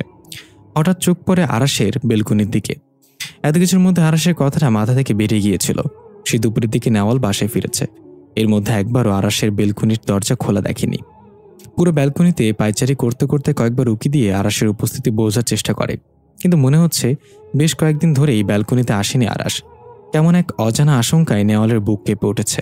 সেদিন আরাসকে ওভাবে অপমান করে রাস্তার মাঝে ফেলে আসা একদমই উচিত হয়নি। এতে আরাসের কোনো দোষ ছিল না, কিন্তু তারই বা কি করার ছিল। এতটা আপসেট হয়ে পড়েছিল ওই মুহূর্তে যে কি করবে বা কি করা উচিত বুঝতেই পারল না। একদিন কেটে যাওয়ার পর যখন আরাসের দেখা পেল না, নেওয়ালের অস্থির লাগতে শুরু করলো। আরাসের নাম্বারে বারবার ডায়াল করলো, কিন্তু নট রিচেবল শো করছে। নেওয়াল কালক্ষেপণ না করে বাসা থেকে বেরিয়ে আরাসের ফ্ল্যাটে যায়, কিন্তু গিয়ে দেখে দরজায় তালা ঝুলছে। তার অবাকতা সীমা ছাড়িয়ে যায়। আরাসের বাসার দারোয়ান কি জিজ্ঞাসা করে আরাসের কথা। উনি তো 5-6 দিন আগে বিকেলে আইছিল, তারপর আর দেহি নাই। হতাশ হয়ে নেয়াল বাসায় ফিরে আসে। আরাস কোথায় গেল? সেদিনের ঘটনার পর সে বাসায় এসে আবার কোথায় গেল? মিথি মনোয়ার নেয়ালকে এভাবে বসে থাকতে দেখে জিজ্ঞাসা করে, কি হয়েছে তোর? না তেমন কিছু না। আমাদের ফ্ল্যাটে যে ছেলেটা এসেছিল তাকে কয়েকদিন ব্যালকনিতে দেখছি না কেন? তার বাড়িওয়ালা ভাবি আমাকে ফোন দিয়েছিল, বলল সে নাকি কারোর মাধ্যমে চাবি পাঠিয়ে দিবে, বাসা নাকি ছেড়ে দিয়েছে। চাবিটা আমি আমার কাছে রাখতাম, পরে ভাবি নিয়ে যাবে। কথাটা শুনে নেওয়ালের বুকের ভেতরটা ছ্যাদ করে উঠল। আর সত্যি একেবারের জন্য চলে গেছে, এটা কি কেবল তার উপর অভিমান করে? নেওয়াল এক দৃষ্টিতে তেঁতুল গাছেরটার দিকে তাকিয়ে আছে। ছোট্ট গাছটা এখনও তেঁতুলে ভরে ঝুঁকে আছে। আরাস দেওয়ার পর থেকে নেওয়াল রোজ গাছটার যত্ন করে, ঝরা পচা তেঁতুলগুলো ফেলে দিয়ে মাটি আলগা করে দেয়, কিন্তু এখনো অবধি গাছে তেঁতুলগুলো ছুঁয়েও দেখেনি। তার মনে আছে ছোট্টবেলায় একবার বেশি পরিমাণে কাঁচা তেঁতুল খেয়ে দাঁত টক করে ফেলেছিল। 2-3 দিন আর কোনো কিছু খেতে পারেনি, সেই থেকে তেঁতুল খাওয়া ছেড়ে দেয়। সেদিনও বুঝতে পারেনি নেওয়াল এত গাছ থাকতে আরাস তাকে এই গাছ কেন উপহার দিল। আজ নিজের অজান্তে গাছটা থেকে তেঁতুল ছিঁড়ে সে পাকা তেঁতুলটার খোসা ছাড়িয়ে মুখে নেয়। তেঁতুলটা একদমই সাধারণ তেঁতুলের মতো টক নয়, বরঞ্চ মিষ্টি। সে নিজের মনে বিড়বিড় করতে থাকে, এত কিসের অভিমান আপনার? রাগ করে না হয় বলেছে আপনার মুখটা দেখতে চাই না, তাই বলে এভাবে চলে যাবেন? আপনার বোঝাতে পারবো না কতটা খারাপ লাগছে আমার। এভাবে চলে আসাটা কি ঠিক হলো? আরশের দিকে জিজ্ঞাসু দৃষ্টিতে তাকায় চাদরের আবৃত মহিলাটি। আমি বুঝতে পারছি না আমি কি করব। এত জটিলতা আমার সত্যি ভালো লাগছে না। নেওয়ালের ক্ষতি আমি চাই না, কিন্তু পরিস্থিতি তার থেকে আমাকে দূরেও সরতে দিচ্ছে না। আমার আসল পরিচয় যেদিন ওর সামনে আসবে সেদিন সবার থেকে বেশি ঘৃণা সে আমাকে করবে। নেওয়ালকে সব সত্যিটা বলা উচিত তোর। সবার আগে তোর মনের কথাটা জানানো খুব জরুরি। কেন তুই ওর পেছনে এভাবে পড়েছিলিস? কেন ওকে আগলে রাখার জন্য এত কিছু করলি? আমি তা পারবো না, তুই পারবি। আগে তোর মনের কথাটা ওকে জানা, তারপর এক সময় আসল পরিচয় জানিয়ে দিবি। ফিরে যা তুই। আরশের চোখের জলজল দৃষ্টিতে আশার আলো দেখা যায়। দীর্ঘশ্বাস ফেলে ভাবে হয়তো সেটাই করা উচিত। আশিক নেওয়ালের দিকে কালো গোলাপের তোড়াটা এগিয়ে দিয়ে বলল, মহারানীর কি মন খারাপ? নেওয়াল ভ্রুকুচকে তোড়া হাতে নিয়ে বলল, কালো গোলাপ? আমার আয়নার জগতের মতোই আমি, আমার মতোই আমার উপহার। গ্রহণ করতে আপনার মর্জি কামনা করি। নেওয়াল শুকনো মুখে ধন্যবাদ জানাই। আজকে তোমাকে পাত্রপক্ষ দেখতে এসেছিল নাকি? কেন? তেমন কিছু দেখেছ নাকি? মুখ দেখে তো মনেই হচ্ছে। কেন বিয়ে করবে না তুমি? বিয়ের কথা শুনে নেওয়াল চুপ করে গেল। বিয়ে শব্দটা তার বুকে তোলপাড় তুলছে। এই শব্দটা শুনে আরাসের কথা মনে পড়ে যায় তার। সেদিন এই নিয়ে কি খারাপ পরিস্থিতিটাই না সৃষ্টি হয়েছিল। যতটা দ্রুত কমে যাওয়ার কথা ছিল তার থেকে 1000 গুণ বেড়েছিল। আশিক শার্টের হাত গুটিয়ে নেওয়ালের কাঁধের ওপর হাত রেখে বলল, তোমায় একটা কথা বলার ছিল। নেওয়াল ভ্রুকুচকে তার কাঁধে রাখা আশিকের হাতের দিকে তাকায়। আশিক সেই তীক্ষ্ণ দৃষ্টিতে পাত্তা না দিয়ে বলতেই থাকে, আজীবন আমি শুনেছি জিনদের নাকি অতি সুন্দরী মেয়েদের ওপর বদনজর থাকে, কিন্তু আমার নজর তোমার উজ্জ্বল শ্যামলা মায়াবী চেহারায় পড়েছে। তুমি যতবার আয়নায় মুগ্ধ চোখে নিজেকে দেখতে ততবার আমি সেই একইভাবে তোমাকে দেখতাম। তোমার পিঠের তিলে আমি শিহরণ খুঁজে পেতাম। আয়নার সামনে তোমার শাড়ি পরা দেখে আমি আকর্ষিত হই। আয়নায় তোমার অর্ধনগ্ন হওয়া দেখে কামুকি হই। কিন্তু যেদিন থেকে তোমার মুখোমুখি আসি বুঝতে পারি আমি তোমাকেই ভালোবাসি। নেওয়ালের মুখটা দুহাতে জড়িয়ে ধরে আশিক গভীরভাবে তাকিয়ে বলে, তুমি কি আয়নার মতো করে আমাকে ভালোবাসবে? বিয়ে করবে আমায়? বলে নেওয়ালকে গভীর আবেশে জড়িয়ে ধরে আশিক। নেওয়াল আশিকের কথাগুলো শুনে শক খেয়ে যায়। খানিক বিমূঢ় হয়ে আশিককে এক ধাক্কায় দূরে ঠেলে দেয় সে। বন্ধুত্বের সুযোগ নেওয়া স্বার্থবাদীগুলো আমি শুধু ঘৃণাই করি না, জীবন থেকে উপড়ে ফেলে দেই। এতদিন তোমার অনেক কিছু সহ্য করেছি আশিক, এর মানে এই নয় যে তোমাকে আমি এতটা প্রশ্রয় দিব। আশিক দাঁত মুখ খিচে নেওয়ালের বাহু শক্ত করে জড়িয়ে ধরে বলে, কিসের বন্ধুত্ব? তুমি কি আমাকে ভালোবাসোনি? আমাকে নিয়ে কখনো ভাবনি? স্বার্থবাদী আমাকে না বলে নিজেকে বলো। আমি তো বারবার তোমার থেকে দূরে সরে গিয়েছি। তুমি কেন আমাকে সুযোগ দিয়েছ? আমার জন্য মন ভার করে ঘুরে বেরিয়েছ। আয়না তোমার জন্য বিপজ্জনক জেনেও আয়নার সামনে দাঁড়িয়েছ। দেখো নেওয়াল, আমি জানি তুমি আমাকে ভালোবাসো, শুধু জিন বলে এভাবে ভান করছো। এসব নিয়ে ভেবো না, সব ঠিক হয়ে যাবে। একবার যদি বিয়ে করে ফেলি আমরা, তুমি ভালো করে একবার ভেবে নাও, তারপর সুন্দর করে গুছিয়ে নিজের মনের কথাটা আমাকে জানিও। তারপর এক মুহূর্ত দেরি না করে আমরা বিয়ে করে ফেলবো। তারপর আশিকের শক্ত করে নেওয়ালের গাল চেপে ধরে বলল, আমি যদি না শুনি কি হবে সেটা তুমি কল্পনা করতে পারবা না। সব ধ্বংস করে দেব, মনে রেখো। আশিক এইটুকু বলে হেসে চলে যায়। নেওয়াল কিছু বলতে পারে না, অচলের মতো মেঝেতে বসে পড়ে। আশিককে বারবার সুযোগ দিয়ে সে নিজের জীবনে দুর্গতি ডেকে এনেছে। এতদিন সে যা করেছে তা কেবল আশিকের জন্য খারাপ লাগা থেকে, আর আশিক সেটাকে নিজের মন মতো ভেবে নেওয়ালের উপর অত্যাচার করেছে। আশিক নিজের স্বার্থসিদ্ধির সব করতে পারে, এতদিনে নেওয়াল সেটা স্পষ্ট বুঝে গেছে। কি করবে ভেবে না পায় নেওয়াল। আর বিয়ে সেটা তো আরাসকে সেদিনই করে ফেলেছে। সে মানুক আর না মানুক, এখন আইনগত এবং ধর্মানুসারে আরাস তার স্বামী। নেওয়ালের মনে ঘুরপাক খায় সেদিনের ঘটনাটা। আরাস মুরব্বীদের সামনে অবশেষে বলেই ফেলল, আমাদের বিয়ে করতে কোনো আপত্তি নেই, যেহেতু আমরা বিবাহিত। আপনারা এবার তো আমাদেরকে যেতে দিন। মুরব্বীটা দাঁত কেলিয়ে বলে, আপত্তি নেই যখন এখন বিয়েটা করবা।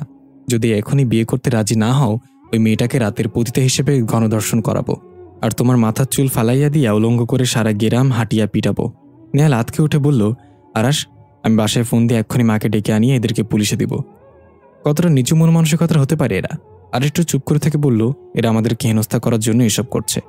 আপনি যদি এখন বাড়ির লোকও ডেকে আনেন, এরা আমাদেরকে ছাড়বে না। আর আন্টি আসতেও ঘন্টা 3 সময় লাগবে। এর মধ্যে এরা এদের উদ্দেশ্য হাসিল করে ফেলবে। তার মানে আপনি এভাবে বিয়ে করার সম্মতি দিচ্ছেন? আমাদের কাছে আর কোনো উপায় নেই। সুযোগের সদ্ব্যবহার করছেন। আপনার ভালো মানুষের পেছনে এমন চিন্তা থাকতে পারে আমি কখনো ভাবতেও পারিনি। আরাস কোনো উত্তর দেয় না, চুপ করে থাকে। এর মধ্যে একজন বাজে ধরনের লোক এসে নেওয়ালের হাত ধরে টানাটানি করতে থাকে। আরাস রেগে গিয়ে বলে, এসব কি হচ্ছে? আমরা তো বলেছি আমরা যে বিবাহিত, তার প্রমাণ দিতে রাজি। ওই পোলা করস কি? ছেড়ে দে। কাজী ডাইকে ওকে বিয়ে পড়ানোর ব্যবস্থা কর। আজ আমরা একটা সওয়াবের কাম করার সুযোগ পাইছি। নেওয়াল বিষাদগ্রস্ত চোখে আরাসের দিকে তাকায়। দেখুন নাওফল, আমাদের যে করে হোক এখান থেকে বের হতে হবে। এর চেয়ে ভালো অপশন আমাদের কাছে নেই। এই বিয়ের কথা আর কেউ জানবে না। সময়মতো আপনি ডিভোর্স চেয়ে নেবেন। এই দিনটার কথাও ভুলে যাবেন। না আমি কখনো স্বামীর দাবি নিয়ে আপনাকে বিরক্ত করব, না এই বিয়েটার কোনো মূল্য থাকবে। নেওয়াল আরশের কথায় ভরসা পেয়ে বিয়েটা করে নিয়েছিল, কিন্তু তখন ঘটল আরেক বিপত্তি। জোর করে দুজনকে এক ঘরে ঢুকিয়ে দিল মুরব্বী ও তার চেলারা। আরাসকে ভরসা করল। সেই মুহূর্তে আরাস হয়েছিল তার সবচেয়ে বড় আতঙ্ক। আরাস তাকে ঘরে ঢোকার পর জড়িয়ে ধরেছিল। তাতে নেওয়ালের আরাসের প্রতি থাকা ভরসা ভেঙে চুরমার হয়ে গিয়েছিল। তার ধারণা ঠিক প্রমাণ হলো, আরাসের সুযোগ পেলে এমন ফায়দা উঠাবে। পরক্ষণে আরাস নেওয়ালকে ছেড়ে দিয়ে বুদ্ধি করে ঘরটা থেকে বেরিয়ে জঙ্গলের পথ ধরে রাস্তায় উঠে এলো। নেওয়াল তখনও প্রচণ্ড রাগে ফুঁসছিল। যা তা বলে অপমান করেছিল আরাসকে। বরাবর মতো আরাস চুপ ছিল। মাঝ রাস্তায় আরাসকে ফেলে চলে আসে সে। এতদিন পর এসব ভেবে নেওয়ালের মন আরও খারাপ হয়ে যায়। আশাক আয়না থেকে বেরিয়ে এসে মহিলাটার সামনে দাঁড়ায়। জোর গলায় বলে, এতদিন আপনার সব কথা শুনেছি, আজ আপনি আমার একটা কথা রাখুন। নেওয়ালকে আমার করে তার ব্যবস্থা করে দিন। আমি কথা দিচ্ছি, এরপর যা যা বলবেন তাও শুনে চলব। মহিলাটা বেশ একটু হেসে নিয়ে হাস্যসূচক বাক্যে মাথা নাড়ায়। আশাক খুশি ভাবে এবার নেওয়ালকে নিজের করে নিতে আর কোনো বাধা থাকবে না। নেওয়াল নামাজের মোনাজাত শেষ করতেই সদর দরজায় কেউ কড়া নাড়ল। নেওয়াল ওড়না দিয়ে চোখ মুছে জায়নামাজ উঠিয়ে দরজা খুলতে গেল। ঘড়ির দিকে তাকিয়ে দেখল রাত 9টা বাজে। নিশ্চয়ই মা এসেছে। কিছুটা স্বাভাবিক হওয়ার চেষ্টা করলো। মনে মনে ভাবতে লাগলো, মোনাজাতে কেঁদে কেঁদে আল্লাহর কাছে আরাসের দেখা করিয়ে দেওয়ার প্রার্থনা করল। আল্লাহ আমাদের দেখা করিয়ে দিবেন তো? ওকে ছাড়া আমি আর কিছুতেই ভাবতে পারছি না।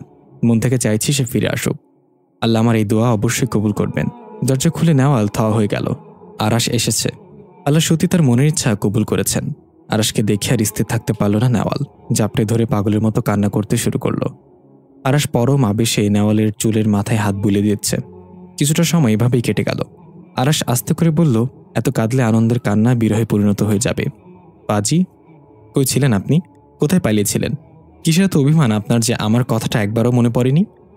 আরাস নেহালের চোখের পানি মুছে দিয়ে বলল, তোমার ভালোবাসা আমাকে কতক্ষণ দূরে রাখতে পারে সেটা যাচাই করছিলাম। নিজেকে আর আটকে রাখতে পারলাম না, তাই দৌড় দিয়ে চলে এসেছি তোমার কাছে। নিজের স্ত্রীকে এভাবে ছেড়ে থাকতে পারলেন? স্ত্রীর প্রতি স্বামীর বুঝে এমন দায়িত্ব? আরাস স্ত্রীর শব্দটা শুনে কিছুটা চমকে ওঠে। হাসি বিস্তৃত করে বলে, স্ত্রী আসনে নিজেকে বসিয়ে নিয়েছ? বিয়ের পর আসন ফাঁকা রাখলে অন্য কেউ পরক্রিয়া করে ফেলবে না। তাই বাবা, দেরি করলাম না। কথাটা শুনে দুজনে হাসতে শুরু করলো। নেওয়াল আরশের হাত টেনে নিজের রুমে এনে দরজা লক করলো। এই সময় কেন এলেন? মায়ের তো ফেরার সময় হয়ে গিয়েছে। আর মা বিয়ের ব্যাপারে কিছুই জানেন না। জানলে কি হবে আল্লাহই ভালো বলতে পারবে। আরাস নেহালের নাকে ঠোঁটের স্পর্শ করিয়ে হাতটা শক্ত করে চেপে ধরে বলল, সবার আগে তো আমার জানা প্রয়োজন আমার স্ত্রীর দাবি করা মানুষটির মন থেকে আমাকে মেনে নিয়েছে কিনা, ভালোবাসবে কিনা। তা যদি না হতো তবে স্বামী কথিত ভদ্রলোকের শার্টের এক অংশ চোখের পানিতে ভিজত না। নেওফলটা অনেক কথা শিখেছে। সব রকম পরিস্থিতিতে অনেক সত্য জেনেও আমার সাথে থাকতে পারবে তো? ভালো করে ভেবে বলো। স্ত্রী হিসেবে এটা আমার দায়িত্ব। ইনশাল্লাহ সবসময় আপনার সাথে থাকবো। কিন্তু অনেক সত্য বলতে কি বুঝিয়েছেন? সময় হোক সব বলবো। আপাতত আমার স্ত্রী কিছুদিন বাপের বাড়ি থাকুক, নিয়ে যাওয়ার সময় আবার আসবো। নেওয়াল আরাসের হাত চেপে ধরে, আমার ভয় হচ্ছে, দয়া করে যত তাড়াতাড়ি সম্ভব আমাকে আপনার কাছে নিয়ে যান। আরাস নেওয়ালের থুতনিটা ধরে বলল, ভয় কিসের? আল্লাহ আমাদের সহায় হবেন। তুমি শুধু নিজেকে শক্ত রাখো। নেওয়াল মনে মনে ভাবে, ভয় পাওয়ার যথেষ্ট কারণ আছে। আশিকের ভয়ানক রূপ আমাকে তাড়া করে বেড়াচ্ছে। ও সত্যি আমাকে পাওয়ার জন্য কিছু একটা করেই বসবে। তা আপনাকে আমি এই মুহূর্তে বলতেও পারছি না, আর লুকিয়ে রাখতেও পারছি না। আশিক যদি আপনার কোনো ক্ষতি করে ফেলে তখন? কি এত ভাবছো? কিচ্ছু হবে না। আমাকে এখন যেতে হবে। নেওফল, আসি তাহলে। নেওয়াল দরজা পর্যন্ত আরাসকে এগিয়ে দিল। কেন জানি মনের মধ্যে এক বিশাল আতঙ্ক চেপে বসেছে। আরাস ঠিক থাকবে তো? তোকে আমাকেই বিয়ে করতে হবে এবং আমাকেই ভালোবাসতে হবে, বুঝেছিস? আশিকের এমন কথায় নেওয়ালের ভীষণ জেদ চেপে গেল। আশিকের হাত থেকে নিজের হাত ছাড়িয়ে নিয়ে বলল, আমার উপর জোর খাটিয়ে কিচ্ছু আদায় করতে পারবে না। তুমি বারবার ভুলে যাচ্ছ তুমি আয়না জগতের জিন। ওই আয়না জগৎটাই তোমার অবস্থান। দয়া করে সেখানেই ফিরে যাও। আমার জীবনটাকে আর জটিল করো না। আমি এখানেই তোর জন্য এসেছি, তাই ফিরে যেতে হলে তোকে নিয়েই ফিরে যাব। ভালো ভালো রাজি হও, না হলে কি পরিণতি হতে পারে তার তোর কল্পনার বাইরে। নেওয়াল হতাশ হয়ে মেঝেতে বসে পড়ে আর আশিক অদৃশ্য হয়ে চলে যায়। সে কেঁদে কেঁদে আরশকে ডাকছে। অন্ধকারে বসে থাকা মহিলাটি আশিকের দিকে তাকিয়ে বলল, তুমি আমার কাজ ফেলে অন্যদিকে বেশি মনোযোগী হয়ে যাচ্ছ না? আমি তো সেটাই করছি যেটা আপনি করতে বলেছেন। মহিলাটি চেয়ারের হাতলে ঘুষি দিয়ে উত্তেজিত কণ্ঠে বলল, মোটেও করছো না। এমন হলে তোমাকে আয়না জগতে পুনরায় বন্দী করার ব্যবস্থা করব আমি। আপনি বলুন আমাকে কি করতে হবে? কাঁটাটা সরিয়ে দেওয়ার সময় চলে এসেছে, উপড়ে ফেলো। বলেই কানফাটা হাসি দিতে লাগলো মহিলা। আশিকের চেহারের এক পাশ কালো বর্ণ ধারণ করে, চোখ দুটো প্রচণ্ড ক্ষোভে জলজল করে আর ঠোঁটে থাকে ভয়ঙ্কর হাসি। নেওয়াল আরাসের কাঁধে মাথা রেখে বসে আছে বেলকুনিতে। সব কষ্ট শোক যেন এই জায়গাটাই মিহিয়ে যায়। আরাসও চুপ হয়ে নেওয়ালের হাত ধরে বসে আছে। নেওয়াল আরাসের হাতের ছড়ে যাওয়া জায়গাটা দেখে বলল, কি দরকার ছিল পাইপ বেয়ে ওঠার? কত ছড়ে গেছে, এসে কল দিলেই তো হতো। আমি সব দরজা খুলে নিঃশব্দে তোমায় নিয়ে আসতাম। আরাস নেওয়ালের চুলে নাক ডুবিয়ে বলল, সামান্য কষ্ট তোমার হাসির কাছে কিছুই নয়। নেওয়ালের ফোনটা তক্ষুনি বেজে উঠল। নেওয়াল রিসিভ করতে ওপাশ থেকে নানুর কান্নারত কণ্ঠস্বর। নেওয়াল রে, তোর খালার তো মনে হয় পরাণ যাইব গা। কেমন জানি করে, কয় বুকে ব্যথা। তুই তোর মারে খবরটা ক। কথাটা শুনে নেওয়ালের কলিজাটা মোচড় দিয়ে ওঠে। মায়ের ফোন কল দিয়ে খবরটা জানায় সে। মা কি একটা ওষুধের নাম বলে, সেটা নানুকে আবার ফোন দিয়ে বলে। আরাস জিজ্ঞাসু দৃষ্টিতে নেওয়ালের দিকে তাকায়। খালা ভীষণ অসুস্থ, তোমাকে তো বলা হয়নি। ওখানে সবাই ভাবে খালার সাথে জিন আছে। সেদিন মুখ দিয়ে ফেনা বেরিয়ে উঠে চোখ উল্টে গিয়েছিল। ওঝা এসে যা কাণ্ড করলো। আরাস একটু চুপ থেকে বলল, চিন্তা করো না। তারপর আরো খানিক্ষণ চুপ থেকে বলল, আমার সাথে পালাবে এক্ষুনি? নেওয়াল বিস্মিত হয়ে আরাসের দিকে তাকায়। এমন কথা আরাসের কাছ থেকে আশা করেনি সে। আরাস তাড়া দিয়ে বলল, এক্ষুনি? নেওয়াল আর কিছু না ভেবেই হাস্যসূচক বাক্যে মাথা নাড়ায়। একটা খালি মালবাহী ট্রাকে আরাসের বুকে মাথা রেখে আতশ অবস্থায় বসে আছে নেওয়াল। খানিকক্ষণ আরাসের দিকে তাকিয়ে জিজ্ঞাসা করে, কোথায় যাচ্ছি আমরা? আরাস ছোট্ট করে উত্তর দেয়, আপাতত শহরের বাইরে, তারপর সেখান থেকে অনেক দূরে। হঠাৎ এমন সিদ্ধান্ত নেওয়ার পিছনের কারণ কি আরাস? একটু ধৈর্য ধরো লক্ষ্মীটি, আমাকে সময় দাও, আমি তোমাকে সব বলবো, কিন্তু এখন নয়। আশিক মহিলাটার উপর চাচামেচি করতে লাগলো। নেওয়াল পালিয়েছে আর আপনি আমাকে চুপ করে বসে থাকতে বলছেন? উত্তেজিত হয়েও না, ভুলে যেও না আয়নার গণ্ডির বাইরে তুমি কোথাও যেতে পারবো না। যতটা যা করার ওখান থেকেই করো, বাকিটা আমি দেখছি। আমি শুধু ভাবছি সে আমার প্ল্যানটা বুঝলো কি করে। আপনি কি বলছেন নেওয়ালের সাথে অন্য কেউ আছে? অবশ্যই। নেওয়ালের কখনো সরানোর প্ল্যানটা বোঝার কথা না। তাছাড়া আমাকে আজ অব্দি কেউ ধরতে পারেনি। পুচকি মেয়েটা কি পারবে? আজ হোক কিংবা কাল হোক, সে তো আয়নার মুখোমুখি হবেই। তুমি সেদিকে নজর দাও। নেওয়াল চোখ মেলে দেখল ট্রাকটা একটা বাজারের পাশে দাঁড় করানো। সে ট্রাকের উপর বসে আছে। আশেপাশে আরাস কোথাও নেই। তাড়াতাড়ি ব্যাগ নিয়ে ট্রাক থেকে নেমে এদিক সেদিক আরাসকে খুঁজতে থাকে। জায়গাটার ভীষণ চেনা চেনা মনে হচ্ছে। মনে পড়েছে, এটা তো সেই বাজার যেখানে সেদিন কিছু লোক তাদেরকে আটকে রেখে বিয়ে দিয়েছিল। আরাস চায়ের কাপ হাতে নিয়ে নেওয়ালের দিকে এগিয়ে আসে। আমরা এখানে কেন এসেছি? শুরুটা এখান থেকে হয়েছিল বলে সত্যি আমি কিছু বুঝতে পারছি না। তুমি একটু আমাকে বুঝিয়ে বলবে? বলবো। আগে আমরা এখানে আশেপাশে থাকার ব্যবস্থা করি। এখানে অন্তত 2 দিন আমরা থাকবো। এর মধ্যে তোমার সব ক্লিয়ার হয়ে যাবে। আরাস বাজারের পাশে একটা ছোট্ট বাসা ভাড়া দিল। এই বাসাটায় সংসারের সবকিছু সাজানো গোছানো আছে। আরাস এসব করার কারণ নেওয়াল কিছুতেই বুঝতে পারছে না। পালিয়ে এসেছে যেহেতু, এখন সবার আগে আরাস তাকে নিজের বাসায় নিয়ে যাবে, কিন্তু তা না করে একটা বাসা ভাড়া করে থাকছে। ওর বাসায় কি কোনো সমস্যা হয়েছে? আরাস পেছন থেকে নেওয়ালকে জড়িয়ে ধরে গালে ছোট্ট স্পর্শ দিয়ে বলল, একটু ভরসা রাখো নেওফল, দিন শেষে জয় আমাদেরই হবে ইনশাল্লাহ। আমি তোমাকে বিশ্বাস করি। আর এই ছোট্ট বাসায় আজীবন তোমার সাথে থাকতেও আমার কোনো আপত্তি নেই। বিকালের দিকে আরাস বাসার সাথে করে এক আলেমকে নিয়ে আসে। বৃদ্ধ আলেমটা একান্তে নেওয়ালের সাথে কিছু বলতে চায়। আরাস বেরিয়ে যাওয়ার পর নেওয়ালকে কিছু প্রশ্ন করে এবং কথাবার্তা বলে। আরাস আসা মাত্র নেওয়াল তাকে চাপড়ে ধরে বলল, এসব কি শুনলাম আরাস? আমার উপর ভয়ঙ্কর নীরব জাদুটনা করা হয়েছে, তারপর আমার শখের আয়নাকে জড়িয়ে। তার মানে আশিক এজন্যে আমার পিছু নিয়েছিল, আমার জীবনটা নষ্ট করে দিতে চাচ্ছিল। কি করেছে এমনটা আমার সাথে? আজ তোমাকে সব প্রশ্নের উত্তর দেব, সত্যটাও জানাবো। তৈরি হয়ে চলো আমার সাথে।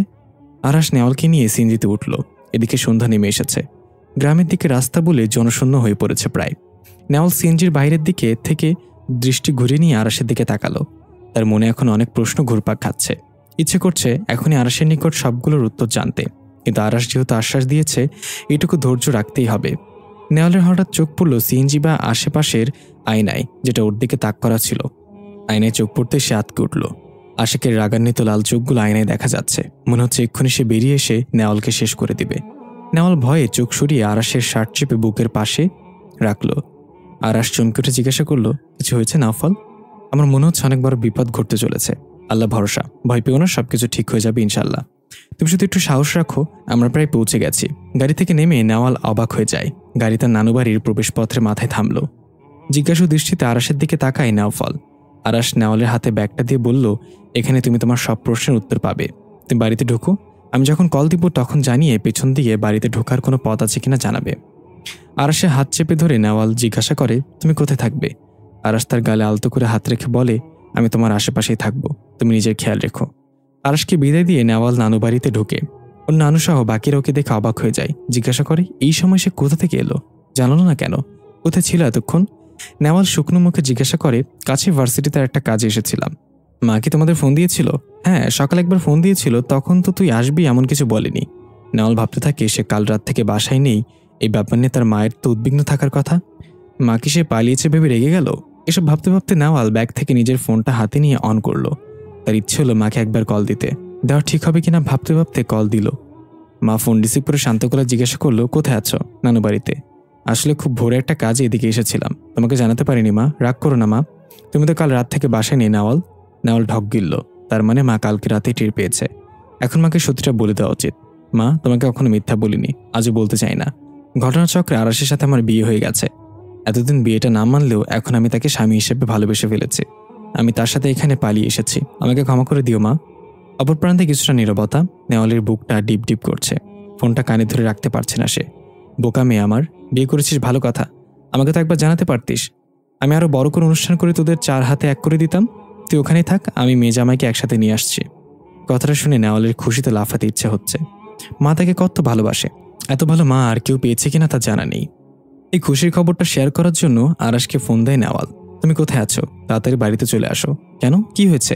মাকে আমাদের ব্যাপারটা বলেছি, মা নির্দ্বিধায় মেনে নিয়েছেন, আর এখানে আসছেন আমাদেরকে নিয়ে যাওয়ার জন্য।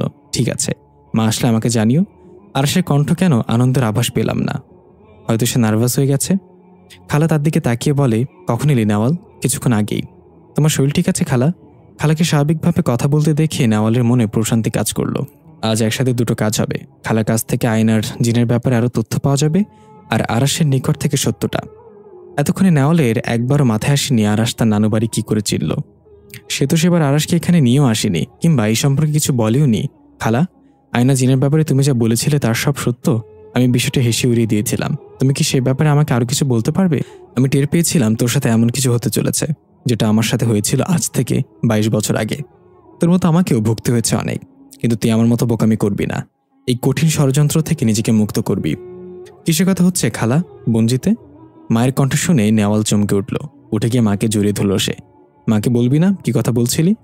নেওয়াল এক পলক খালার দিকে তাকায়। ততক্ষণে পরিপাটি থাকা খালার মধ্যে কেমন উদ্ভাস্ত ভাব চলে আসে। খালা অন্যদিকে তাকিয়ে কিসব বিড়বিড় করতে থাকে। কিছুক্ষণ পর মাথার চুলকায়। নেওয়াল অদ্ভুতভাবে তাকিয়ে ভাবে, একটু আগে তো খালা স্বাভাবিক ছিল, এর মধ্যে কি হয়ে গেল? নেওয়াল মনে মনে কিছু একটা ভেবে নিয়ে বলল, আমার বিয়ের কথা বলছিলাম খালাকে। মা, খালা কবে সুস্থ হবে? আমার বিয়ের আগে সুস্থ হয়ে যাবে তো? নেওয়ালের মা তার মাথায় হাত বোলাতে বোলাতে নিজের বোনের দিকে তাকিয়ে বলল, ওকে একেবারে সুস্থ করার জন্যই তো আমরা এখানে আসা। যা, আমার জামাইকে ডেকে আন, তাকে সবার সাথে পরিচয় করিয়ে দোয়া করব না? নেওয়াল চুপচাপ বেরিয়ে নিজে রুমে আসে। কিছু হিসাব সে মেলাতে পারছে না। হঠাৎ ভুল করে আয়নার দিকে চোখ পড়ে যায় নেওয়ালের। সাথে সাথে আশিক বেরিয়ে এসে তার গলা চেপে ধরে শূন্যে তুলে ধরে। প্রচণ্ড রেগে বলতে থাকে, বেঈমান, আজ তোকে আমি মেরেই ফেলবো। আমাকে ছাড়া অন্য ছেলেকে বিয়ে করার সাহস তুই কোথায় পেলি? আজ আমার হাত থেকে তোকে কেউ বাঁচাতে পারবে না। বলে নেওয়ালকে নিচের দিকে ছুঁড়ে ফেলে আশিক। ব্যথা পেয়ে আর্তনাদ করে ওঠে নেওয়াল। তাতেও আশিকের ক্রোধ কমে না। নেওয়ালের চুলির মুঠি ধরে গলা কষে কয়েকটা থাপ্পড় লাগায়। আয়নার অনেক টুকরো ছুঁড়ে মারে তার দিকে।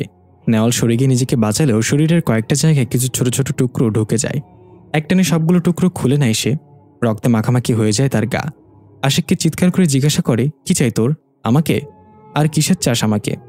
আমার ক্ষতি করতে তোকে পাঠিয়েছে? অনেকটা ক্ষতি করেছিস, এরপরও আর কি চাই তোর? এবার আমাকে মুক্তি দে, নাহলে আমি নিজেকে শেষ করে তোর নোংরা খেলার ইতিহাস টানবো।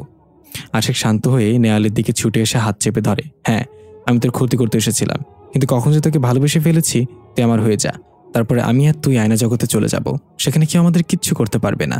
নেওয়াল জেদ করে আশিকের দিকে থুতু ছুঁড়ে বলে, সে বৃথা আশা তোর, ভালো চাস তো এখনই ফিরে যা। আশিক রেগে গিয়ে বলল, আমি কখনোই তোকে ছাড়বো না, ফিরলে তোকে নিয়েই ফিরবো। এমন সময় নেওয়ালের মা ঘরে ঢোকে আর নেওয়াল দৌড়ে গিয়ে মাকে জাপটে ধরে কাঁদতে থাকে। মিথি মনোয়ার আশিকের দিকে তাকিয়ে বলে, এভাবে কাউকে জোর করে? যখন জোর করেও কাজ হয় না, কোনো কথা বলার সুযোগ না দিয়ে কাজ হাসিল করতে হয়। জিন হয়ে এটা জানিস না? নেওয়াল অবাক হয়ে তার মার দিকে তাকিয়ে থাকে। যাও নেয়াল শোনা, ওর সাথে যাও। আশিক, তুমি আগে আমার বোনকে মেরে ফেলো, তারপর যা খুশি তাই করো। আশিক ভয়ঙ্কর হাসি দিতে দিতে অন্য ঘর থেকে নেওয়ালের খালার চুল টানতে টানতে নিয়ে আসে। নেওয়াল অবাক হয়ে তার মায়ের অন্য রূপ দেখছে। এর মধ্যে আরাশ নেওয়ালকে কয়েকবার ফোন করেছে। ফোনে না পেয়ে সোজা বাড়িতে এসে দেখে বাড়িতে কতগুলো অপরিচিত মানুষের লাশ মেঝেতে পড়ে আছে। সেগুলো ডিঙিয়ে নেওয়ালকে খুঁজতে থাকে আরাশ। আপনার খেলা অনেক হয়েছে মিসেস মিথি মনোয়ার, এবার শেষ করার পালা। আরাশের কথা শুনে রেগে মেগে তাকায় মিথি। চোখ পিটপিট করে জিজ্ঞাসা করে, তুই আবার কোন ঝামেলা? সমস্যা নেই, এর সমাধান আমার কাছে আছে। আশিক, একে শেষ করো। আশিক প্রচণ্ড গতিতে আরাশকে মারতে আসে, কিন্তু আরাশকে সে ছুঁতে পারে না। আরাশ এসে বলে, আল্লাহর কালাম যার কাছে আছে তার ক্ষতি তো তোর মতো অভিশপ্ত জগতের জিন করতে পারে না। তোরা না পারবি আমার ক্ষতি করতে, না আমার মায়ের না আমার স্ত্রীর। নেওয়াল অবাক চোখে খালার দিকে তাকায়। শত কষ্টেও খালার মুখে হাসি। এমন কত কিছু করে ফেললাম, তুই কোথাকার কে এলি? তোরে অনেক কিছুই এত বছর আমি সহ্য করে এসেছি মিথি, তোকে আর কিছুতেই করতে দেব না। এত কিসের হিংসা তোর আমার প্রতি যে নিজের বোনের পিছনে জিন লাগাতে ভাবিসনি? আমার কথা ছাড়লাম, নিজের মেয়েকেও ছাড় দিলি না তুই। কে আমার মেয়ে নেওয়াল? ও তো আমার স্বামীর দত্তক নেওয়া মেয়ে, যাকে এতদিন আমি নিজের স্বার্থে পুষেছি। আর কিসে হিংসা করবো না তোকে? সম্পত্তি থেকে শুরু করে আদর ভালোবাসা তুই সবসময় আমার চেয়ে বেশি পেয়েছিস। আমাকে বিয়ে দিয়েছে সস্তা চাকুরে এক বয়স্ক লোকের সাথে, আর তোকে বিয়ে দিচ্ছিল একটা ভালো ছেলের সাথে। এসব মেনে নিতে না পেরে তোর পেছনে আয়নার জিন লেগিয়েছিলাম, কিন্তু তাতেও শান্ত হইনি আমি। তোর স্বামীকে উল্টাপাল্টাভাবে চালনা করে তোর স্বামীকে বিতরিত করেছে আমি। পরে ব্ল্যাক ম্যাজিক ম্যান দিয়ে তাকে বোতলে পুঁতে দিয়েছি। নেওয়ালকে পালার কোনো ইচ্ছা ছিল না আমার। যখন আমার স্বামী জানতে পারলো আমি গর্ভধারণ ব্যর্থ, তখন সে আমার নেওয়ালকে এনে দিয়েছিল। নেওয়ালকে আমি প্রাপ্তবয়স্ক হওয়া পর্যন্ত রেখেছি স্বামীর পৈতৃক সম্পত্তির লোভে। সেটা যখন আমি পেয়ে গেলাম, তখন ওকেও তোর নত অবস্থা করার চেষ্টা করেছে। এত বছর তুই আমার উটকো ঝামেলা করতে ফিরে এলি, তাই তোকে পাগল বানিয়ে রাখতে চেয়েছি। আজ দেখলাম তাতে কাজ হচ্ছে না, তাই তোদের মেরে ফেলার জন্য আজ এখানে ছুটে এসেছি। বলতে বলতে মিথি ছুরি বের করে নেওয়ালের দিকে এগিয়ে এসে আঘাত করতে আসে। তখনই আশেক আয়নার টুকরো ছুঁড়ে মারে মিথির গলার দিকে। তাতে টুকরো টুকরো গলার এক পাশে ঢুকে অন্য পাশে বেরিয়ে যায়। আশেক হেসে এসে বলে যে আমাকে নিয়ে খেলা করে তাকে আমি ছাড়িও না। আর নেওয়াল, তুই আমার, তোকে আমি এক অংশ ছাড় দেব না বলে নেওয়ালের হাতটা চেপে ধরে আশেক। আরাশ রেগে গিয়ে বলে, নেওয়ালের হাত ছাড়, তোর অন্তিম সময় চলে এসেছে। আশেক নেওয়ালের খালার দিকে আয়নার টুকরো ছুঁড়ে মারে। টুকরোটা তার বুক বরাবর এসে ঢোকে। আরাশ খালার কাছে ছুটে আসে, আর আশেক এই সুযোগে নেওয়ালের মাথায় আঘাত করে টেনে নিয়ে আয়নার ভেতরে ঢুকে যায়। আরাশের চিৎকার যেন মিইয়ে যায় ছোট্ট ঘরটার মধ্যেই। আরাশ দুই হাতের উপর মুখ থুবড়ে বসে আছে। চোখ দুটোর পাপড়ি এখনো ভিজে আছে। নাকের উপর ঘুরিয়ে আসা চোখের পানি মুছে নিচ্ছে বরাবর। লাশ দাফন করিয়ে মাত্র ফিরেছে বাসায়। বেলকুনির দিকে চোখ যেতেই কলিজাটা মোচড় দিয়ে উঠেছে।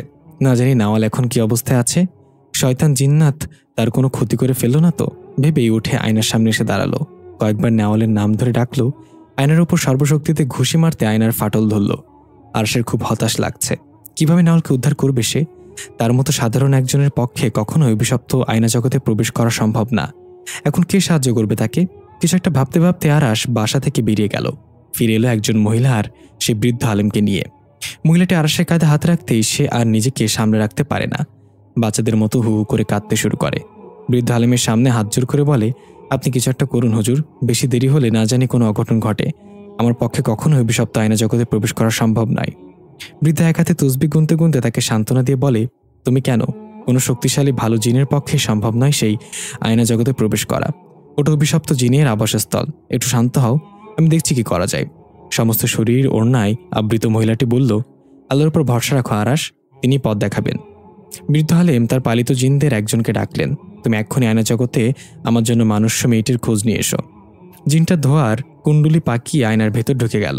বৃদ্ধ আলেম আরাশের দিকে তাকিয়ে বলল, আশা করি আমরা ওর ভালো খবরই পাবো। খানিকটা পর জিনটা ফিরে এসে বলল, মেয়েটিকে বন্দি করে রাখা হয়েছে, কিছুটা অত্যাচারও চালানো হয়েছে। জিন্নাত দলের একজন তাকে বিবাহ করার প্রস্তাব দিয়েছে, কিন্তু মেয়েটি নাকচ করায় বিবাহ ছাড়াই মেয়েটির সাথে সম্পর্কে আবদ্ধ হওয়ার প্রস্তুতি নিচ্ছে। তুমি কি তাকে উদ্ধার করতে পারবে? আমার পক্ষে এই কাজ হয়তো সম্ভব নয় হুজুর, কেননা আরশে জিন্নাতের জিনগুলো প্রচণ্ড শক্তিশালী, এমনকি তাদের রাজ্য প্রবেশ করার প্রায় অসম্ভব বটে। আমি বিশ্বাস সূত্রে খবর নিয়েছি, কোনো উপায় কি নেই তাদের উদ্ধার করার? আপনি সে জিন্নাতকে ডেকে সন্ধি করুন, তার সাথে আপোষে কথা বলুন। এছাড়া এই মুহূর্তে কোনো উপায় আমার জানা নেই। তাই খবর পাঠাও, সে যেন আয়নার প্রতিবিম্বে আমার সাথে দেখা দেয়। জিনটা আবার কুণ্ডলি পাকিয়ে চলে যায়। আরাশ বিড়বিড় করে, আজ যদি তার নিজস্ব শক্তি থাকতো তবে নেওয়ালকে এক্ষুনি বন্দিদশা থেকে মুক্ত করে নিয়ে আসতো। হায় আফসোস। আশিক আয়নার সামনে এসে দাঁড়ায়, হেসে বলে, আমায় তোমার কি প্রয়োজন বুড়ো? এটা করা কি তোমার ঠিক হচ্ছে? মানবজাতির একজন মেয়েকে জিন্নাত হয়ে আটকে রেখে বিবাহের জন্য জোর করছো, তাও এটা জেনে যে সে বিবাহিত। আপনি আমাকে জ্ঞান দিতে ডেকেছেন, তবে জেনে রাখুন আমার যেটা ইচ্ছে আমি সেটাই করব। কারোর বিধানে আমি চলি না। আমার নেওয়ালকে চাই মানে নেওয়ালই আমার হবে। আপনি এখানে কথা না বলাই ভালো। তাহলে কিন্তু।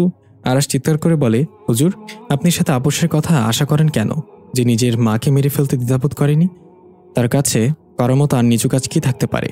আশিকের এক মুহূর্তের জন্য থমকে যায়, অতঃপর নিজেকে স্বাভাবিক করে বলল, তোদের কোনো কথাই আমাকে ভোলাতে পারবে না। আজকের পর থেকে আমি বা নেওয়াল কারোরই দেখা তোরা পাবি না। তোর জন্য ভালো হবে নেওয়ালকে ভুলে যাওয়া। আরাশ চুপ হয়ে যায়। তারপর আকুতি ভরা কণ্ঠে হতাশে বলে, মনে হচ্ছে সেটাই করতে হবে। তোমার শক্তি সামর্থ্যের সাথে আমরা কুলিয়ে ওঠা অসম্ভব। তোমার কাছে একটা শেষ আর্জি আছে।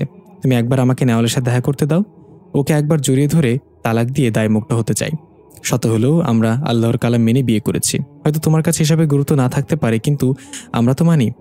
আশিক একটু গম্ভীর্য কণ্ঠে বলল, ঠিক আছে, ওকে নিয়ে আমি সহ আয়নার বাইরে আসব আর মুহূর্তে নিয়ে ঢুকে যাব। কিন্তু তুই ওকে স্পর্শ করবি না, সামনাসামনি তালাক দিয়ে দায়মুক্ত হবি। আরাশ বিনতিভাবে মাথা নাড়ায়।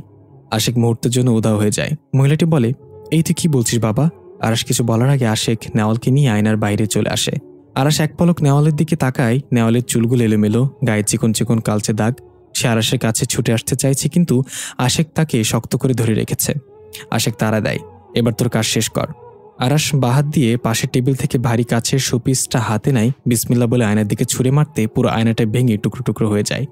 বৃদ্ধ আলেম উঠে গিয়ে পুরো ঘর হেঁটে বিড়বিড় করতে করতে আরাশ নেওয়ালকে নিজের দিকে টেনে নিয়ে বলল, এখন তুই আমার হাতে বন্দি।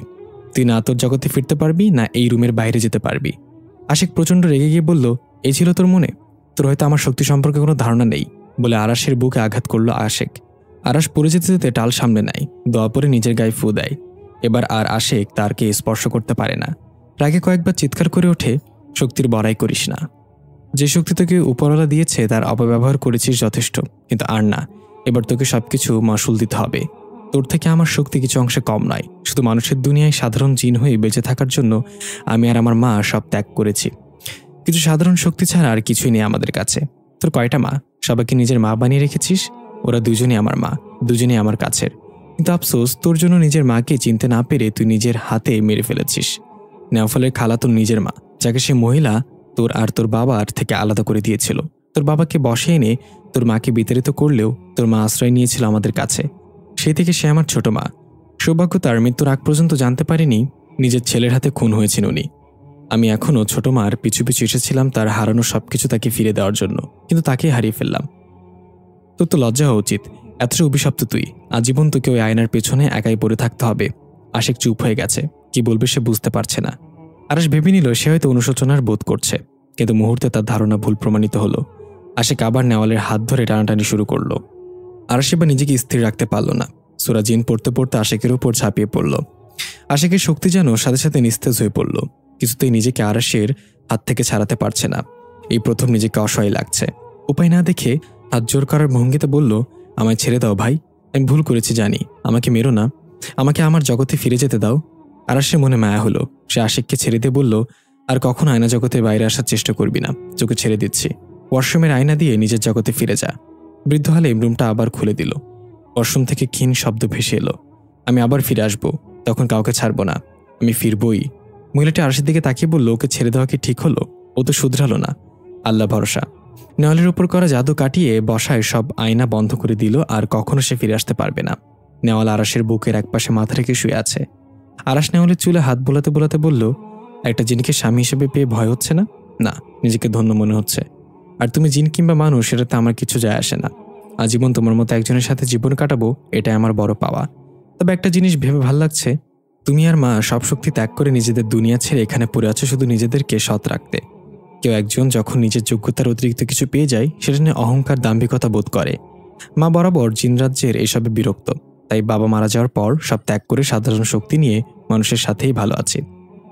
আল্লাহ যাতে আমাদের জীবন এরকম রাখে। কিন্তু ভয় হয়, আশিক যদি সত্যি ফিরে আসে আমাদের ক্ষতি করতে। আল্লাহ ভরসা, আল্লাহ ছাড়া কিছুকে ভয় পেও না। এরা ভুলে গেছে আর সে জিনরাতরা যা নিয়ে অহংকার করে তা উপর আল্লাহর প্রদত্ত। আর তা তাদের জন্য এক প্রকার অভিশাপও বটে। নেওয়াল আর কিছু না বলে আরাশকে শক্ত করে জড়িয়ে ধরল। ও আর এসব নিয়ে ভাবতে চায় না। এখন সে নিজের একটা পৃথিবী তৈরি করে নিয়েছে আরাশকে নিয়ে। আরাশকে নিয়ে ভালোবেসে নতুন সংসার বেঁধেছে। আরাশ নেওয়ালকে শক্ত করে জড়িয়ে নাকের ডগায় চুমু খায়। অস্ফুট স্বরে বলে, ভালোবাসা সত্যিই সবকিছুর ঊর্ধ্বে নাওফল, আর সে ভালোবাসায় সারা জীবন তোমার কাছে নিজেকে বেঁধে রাখতে চাই।